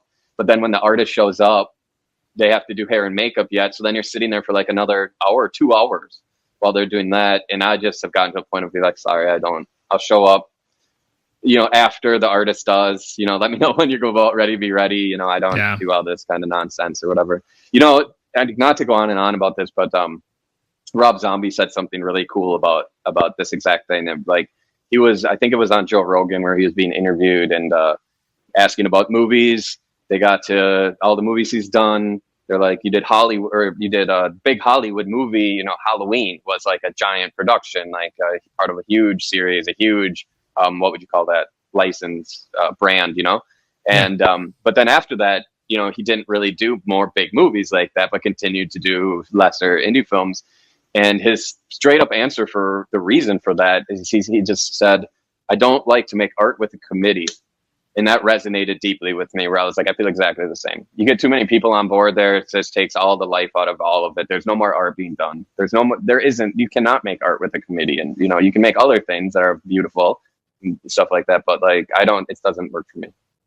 Yeah, no, I can definitely relate with that. And I know a lot of artists who've been on the show. It's like when we're just talking about working with bands, it's like the least amount of people to like connect with and just make decisions, the better. Because when you get the group together and you're not there, you have like no control over advocating for artistic decisions, and then everything's diluted. You know what I mean? Too many things in there at one time, too many people, too many opinions, too many, like, I'm not a good team player in general. I'm just not I have a vision, and I'm just not really that interested in compromising it for anybody else's, no matter what the circumstances. You know what I mean? Totally. What about Kendrick here on the right? How did that come to be? That's a commission from the New York Times. I don't remember the exact year. For some reason, whenever I can't remember years, I say 2018. So let's say 2018. But it was New York Times. Whenever, I think it was Good Kid, Mad City, that album had come out, and it was being heralded as like one of the best things of the year by the New York Times Magazine. So this was like a full page spread in the New York Times Magazine. It's Pretty- amazing, pretty man. Like, I simple. love all the textures on it, like on the right there. Yeah, I had a lot of fun with it. This was like an experiment, like we were talking earlier or whatever. But like before this piece, I had never done anything quite like it. It's all like finger painting on the backside. The front is obviously a photograph of Kendrick that I got from like Getty Images through the New York Times. But then, I didn't want it to be a photograph. I really wanted to get my elements in there, get my my vibe into the piece. So I wanted it to be more of a painting, but I didn't really know what I was doing. And so it ended up being this is a really collage more than it is a painting, because it's all different paintings collaged together up there. Like there's Really? there's probably like 30 layers of ink, but Photoshop layers. So like layers in Photoshop of pieces of paintings that I collaged. Yeah. Neat. Very cool. I love that piece. We got two haunting ones here. These are very cool next to each other. I haven't seen these next to each other. That's cool. Yeah. Are these personal work, or are these for somebody? The one on the left was personal work. That collage, the first version of that collage was done another lifetime ago. I was still living in Minnesota, which is, to me, that's crazy. That's something. When I first made that collage, and I just kind of carried it with me, and like in iterations over the years, where I was like, because my skills have gotten better, and my editing skills, and just like my vision, the way I see things and everything. So I just this is a piece I've always upgraded as I go, and I think the upgrading of it culminated. I turned it into an 8-foot panel, really big panel, collage panel on black. So instead of white, it was on a black background. And to this day, it's one of my favorite collages. I actually got to visit it recently in the home where it is now. It was bought by the family, or like Kerry Kane of Slayer and his wife. Oh, really? So, yeah, Kerry Kane of Slayer and his wife they probably own the largest collection of my physical work in the world at the moment. But I was in New York earlier this year, and I had never seen it. I had never seen it in a collector's home, but I hadn't even seen it since it was never even in a gallery. I made it in the studio, and it was bought out of my studio. So I hadn't seen it in like 5 years. So it was really cool to be able to go to their home in New York and see that one in person, and 8 foot. But yeah, that one is a personal piece. And then the piece on the right that's actually Poppy. Yeah. Wow. So that was, I don't know what the name of the song she was doing a video for, but she was doing a video where she was like this, androgynous, no hair, no eyebrows, whatever android thing. And it was just they told me they were doing it, and it was too cool of an opportunity to not just roll through the video shoot. I was just like, let me come through with my camera really quick. I came into a video shoot. They were all set up doing the video thing, and like after one of the takes, I just jumped in with my camera, shot with her for like literally 15 minutes. I think they had this padded room set up for the video. It's like she was in an insane asylum or something like that. And I remember I went into that room with her, shot for like 20 minutes, and was like, all right, peace, have a good day, see you guys. And out of that, got a whole bunch of cool content, but ended up this on the right. I think this was I'm pretty sure this was the cover of the deluxe version then of I Disagree, I believe. Yeah. Oddly enough, I was not even planning on that, because to me, I was like, this is pretty far out, like for Poppy, like this is like, it's not attractive at all anymore. Like we've really left the realm of some things where we were, it's like, so I didn't know if they were comfortable going into this territory, it's kind of unsettling, but it was cool that they were like, I couldn't believe they were like, yeah, let's make it the cover of the deluxe. That's awesome. Yeah. It kind of shows you how far certain aspects of pop music can really go and still appeal to a lot of people. It just, I don't know. I think sometimes the bad side of pop music is distilling things down because you think your audience is dumb. But the good side is creating something that's universally appealing because it's pushing the boundaries. And I feel like Poppy, and when I say pop, I just mean big audience. You know what I mean? But I've always kept up with what Poppy's doing because it's always going to be interesting. So Very cool. When The one when on an the artist left, actually cares about the art, totally. I was like curious. The one on the left, you mentioned it's one of your favorites. I guess what is it about it that works really well for you? Like why? It just, yeah, it was. I don't know if I do this as much as I used to anymore, but I used to always have like there was a group, always groups of emotions that I was trying to give image to in some way, like, or like to, I don't know if that makes sense, but I was always just trying to, like, there's like, being OCD to me means that there's a right way to do everything.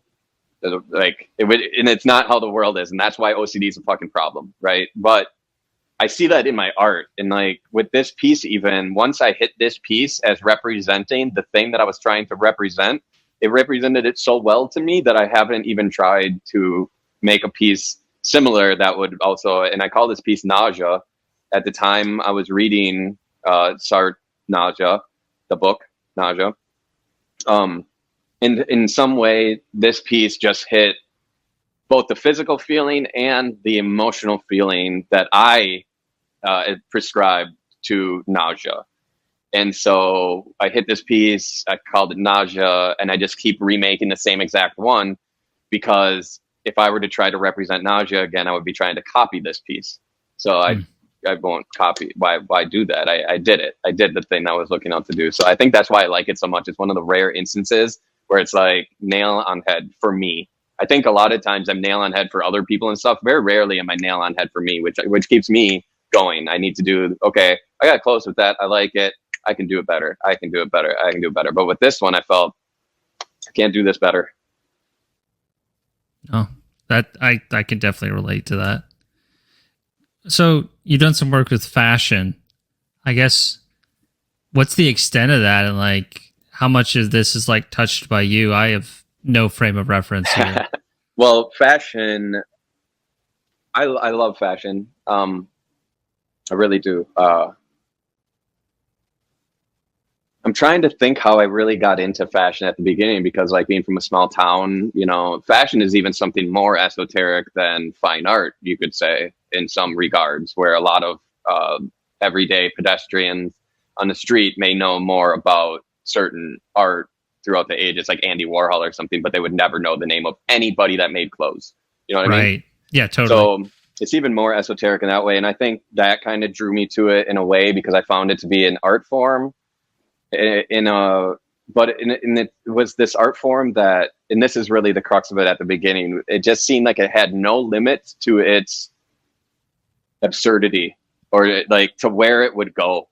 Like fashion will do anything at any point. It's almost like the more silly, the more crazy, the more over the top you are, the more attention it got. And I think that's what I really liked about fashion, was like, these people are really pushing boundaries in real time in this almost like semi-functional way, so I found it really interesting. I found it to be a very interesting scene. I found fashion designers for a while to be a lot more interesting than I found, just regular artists and stuff like that, like where they were pulling their inspirations from, the way they engaged with their communities, the way they engaged with culture in general, I found very interesting. I also have always been more attracted to functional art in a way of like, when I thought about how I wanted to disseminate my art into the world, I didn't think make a panel and put it in a gallery. I was like, no, I want it on the cover of a magazine. That's how more people are going to see it. I want it at the top of that blog. I want it on the homepage of that site. I want it on a t-shirt. I want it on clothing. I want it on an album cover, So clothing has always been another means of expressing art in that sense as well. There's a lot of different things that kind of came together. And then I think what really pushed it then over the edge was that before I started taking photographs, before I knew photographers, but I really loved collage, I was buying fashion magazines. It wasn't any other magazines. A lot of artists would go to National Geographic. Like that was their bread and butter for collage, or like vintage and stuff like that. And I dabbled at that at the beginning, but I quickly gave it up. Most artists are worried or scared about copyright. So they won't just take a magazine off the shelves that's brand new, rip it up, put it together, put it out and say it's their art. I never gave a fuck. I liked the element of crime in that. Like I liked because to me, that's concept. That's just concept. Because I, by this point, had learned about artists like Richard Prince and these conceptual artists who a big part of what their practice was taking other imagery. And I love the idea of it. I was always like, if I get in trouble for that, I can turn that trouble into marketing. Like, this is all good stuff. Like, I don't care. So it was, to me, I liked collaging people, and the abundance of people was in fashion magazines. It was like you could buy one magazine, you just had content, just tons of content. And then realizing over time, like, these photo shoots that you see in magazines there's like 5 of the pictures in the magazine, but that photographer took like 100 of them. And so I started writing the photographers of the article or of the editorials, being like, yo, send me all the extra stuff from that shoot that you did for blah, blah, blah magazine. And that started to work, where these fashion photographers were sending me just like hundreds of photos from their photo shoots, because they're like, we won't ever do anything with this, blah, blah, blah. And so I started using lots of fashion imagery just because there's tons of it. There's so much of it. And that was a really big, and then from using a lot of fashion industry, just because I wanted to do a lot of collage work and practice, fashion industry took notice of it. From fashion industry taking notice, I ended up in all these, fashion magazines for a long time. Even to this day, I'm in a lot of different fashion magazines and stuff like that. So that's how the whole fashion thing started. And then, I mean, I was always personally interested in style too. Like when I was young and into new metal, I was wearing fucking Jenkos and kickwear and experimenting with my hair and piercings. So just experimenting with appearance as a art form as well is an interesting concept to me. What we're seeing here is Cadell. I did this collection with them 2021, I believe. So like all of the imagery on what we're looking at is mine. All the patches, all of the screen prints, even the print that makes up the pattern on the shirt, on the image on the left, is made out of actually the collage from the last frame. You're seeing the mouth with the teeth layered over and over. Wow. Yeah, so this was, like I said, Japanese brand called Kidil. And what's really cool about this runway show is that they actually had Kaiji Heino, I think that's how you pronounce it, the legendary noise musician, Japanese noise musician woman, do a live noise performance during this runway. So Kidil is a brand that it's doing really big things in the fashion industry, but is very tied into the music industry. Like they did a whole collection on punk, and collaborated with the guy who did the God Save the Queen artwork and stuff like that, like directly him. They just did a collection with Horror, actually, who we talked about, Ho99o9, those guys. I think it was Paris Fashion Week, just this last Paris Fashion Week. The Horror guys were there. I think they walked in the runway show, and even the Kidil clothes have the Horror logo on it and stuff. Cool. Yeah, this is really neat. So then, like, all of the cuts of the garments themselves, that's someone else that is part of the overall piece. Yes, that would be the Kidil designers. So they would send me, like what do they call it? The patterns and stuff to show me, like, here's the patterns, here's the image, here's how we're going to put it on the imagery, and like run all that by me as it would go. Yeah. Very cool. I think this might be the last slide. 9 Inch Nails poster on the left, and then this was another illustration for, was it New York Times?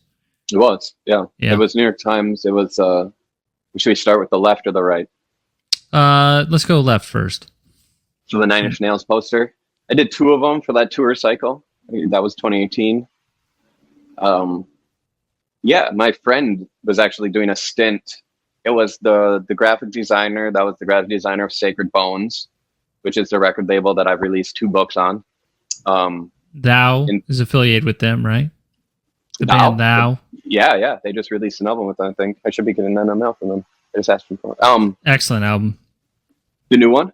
Yeah, it's fantastic. I had to hit them up just the other day. I hit up the label because I just did the cover for Daniel Davies. And they just put that album out, and I was like, yo, send me some of those so I can see the cover. And I was like, send me that new Thou album too. So I haven't listened to it yet. I'm waiting to put it on vinyl. I'm excited though. I've heard it's like one of their better ones in a while. For sure. So yeah, Sacred Bones graphic designer, met him through working with Sacred Bones. And I mean, we talked earlier, Zola Jesus is on Sacred Bones, and some other artists have worked with those guys. But then for a brief time, he was doing the graphic design for Sacred Bones, was doing the creative direction for 9 Inch Nails. 9 Inch Nails has just like a creative director because they're always doing something, so they just need somebody with eyes on visuals. And so during that time, he hit me up and was like, "Yo, man, you want to do some posters for Nine Inch Nails?" And I was like, "Fuck yeah!"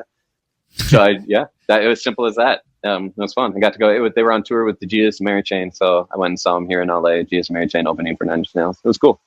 And then the piece on the right was New York Times, and it was the second piece for the New York Times that was dealing with mental disorders in soldiers.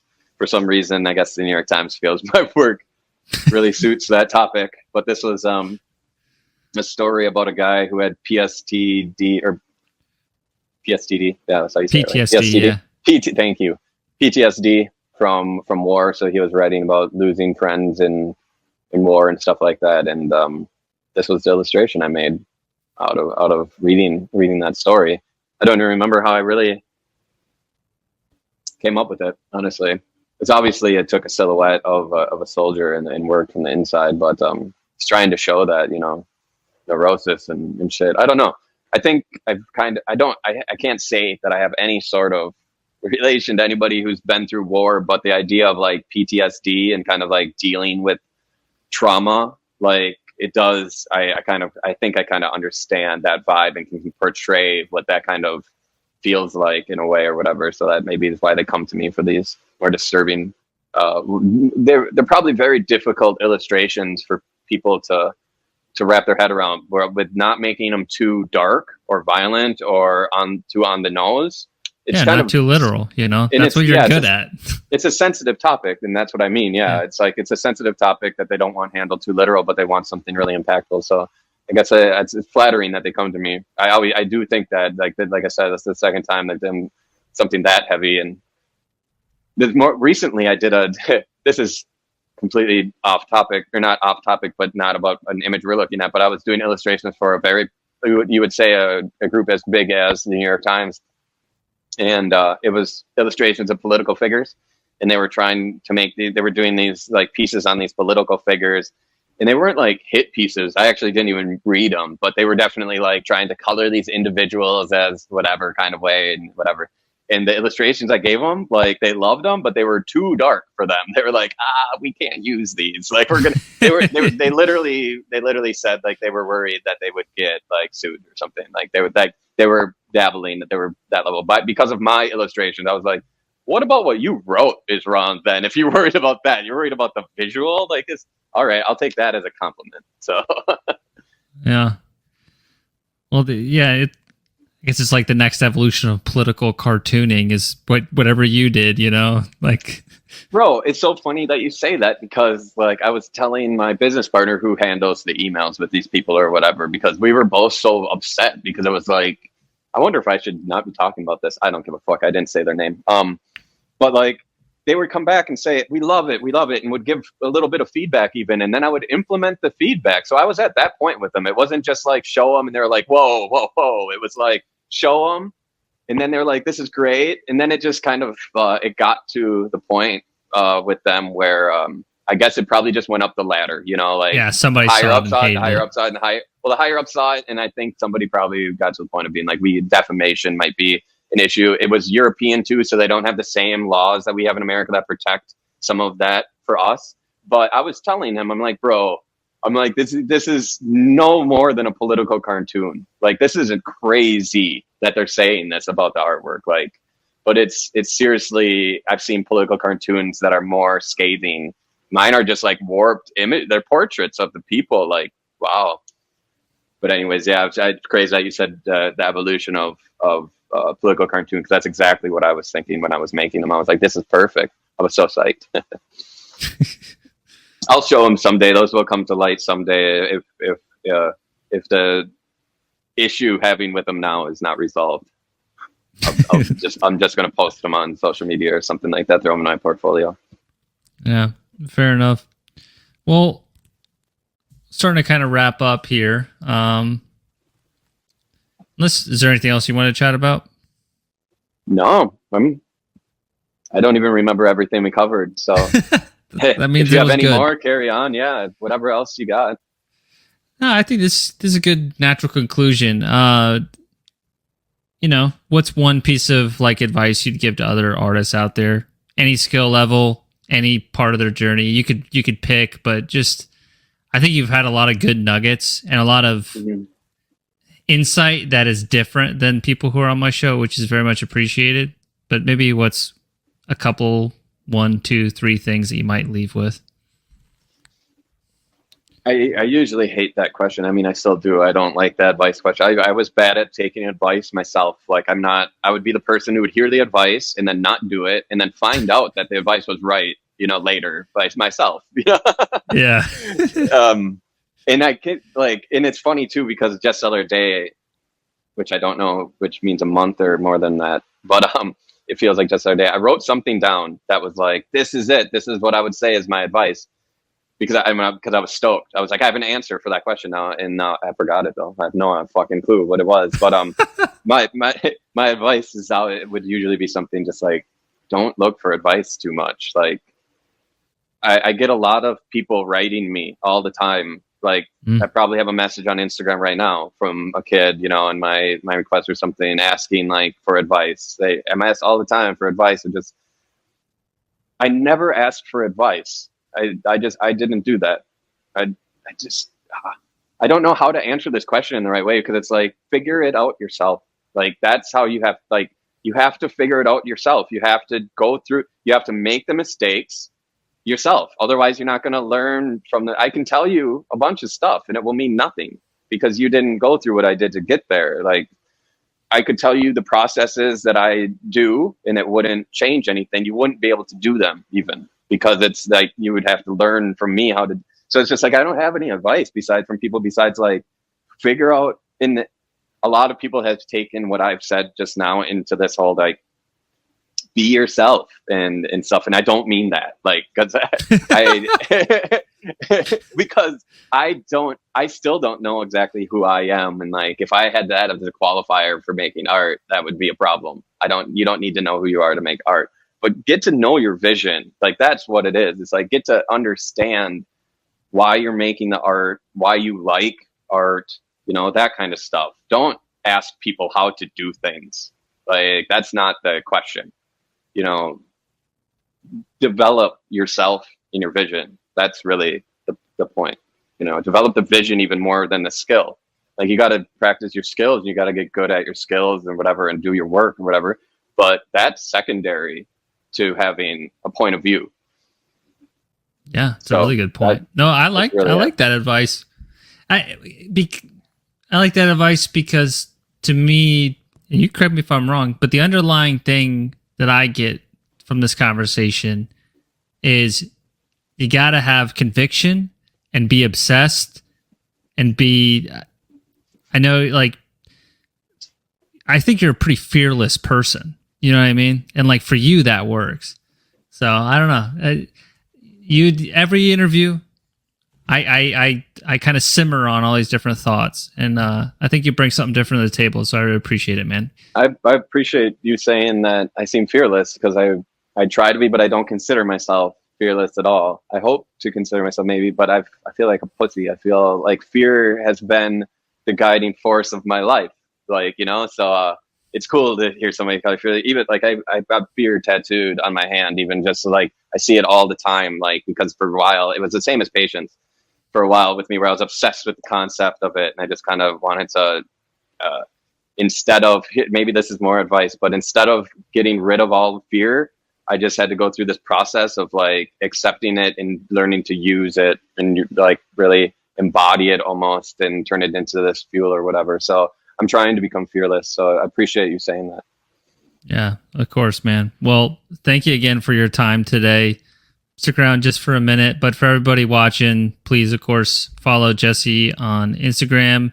Keep up to date with what he's doing. He's releasing books all the time. Albums have his artwork on it. His work's everywhere. And hope to see you guys soon. Thank you. Thank you.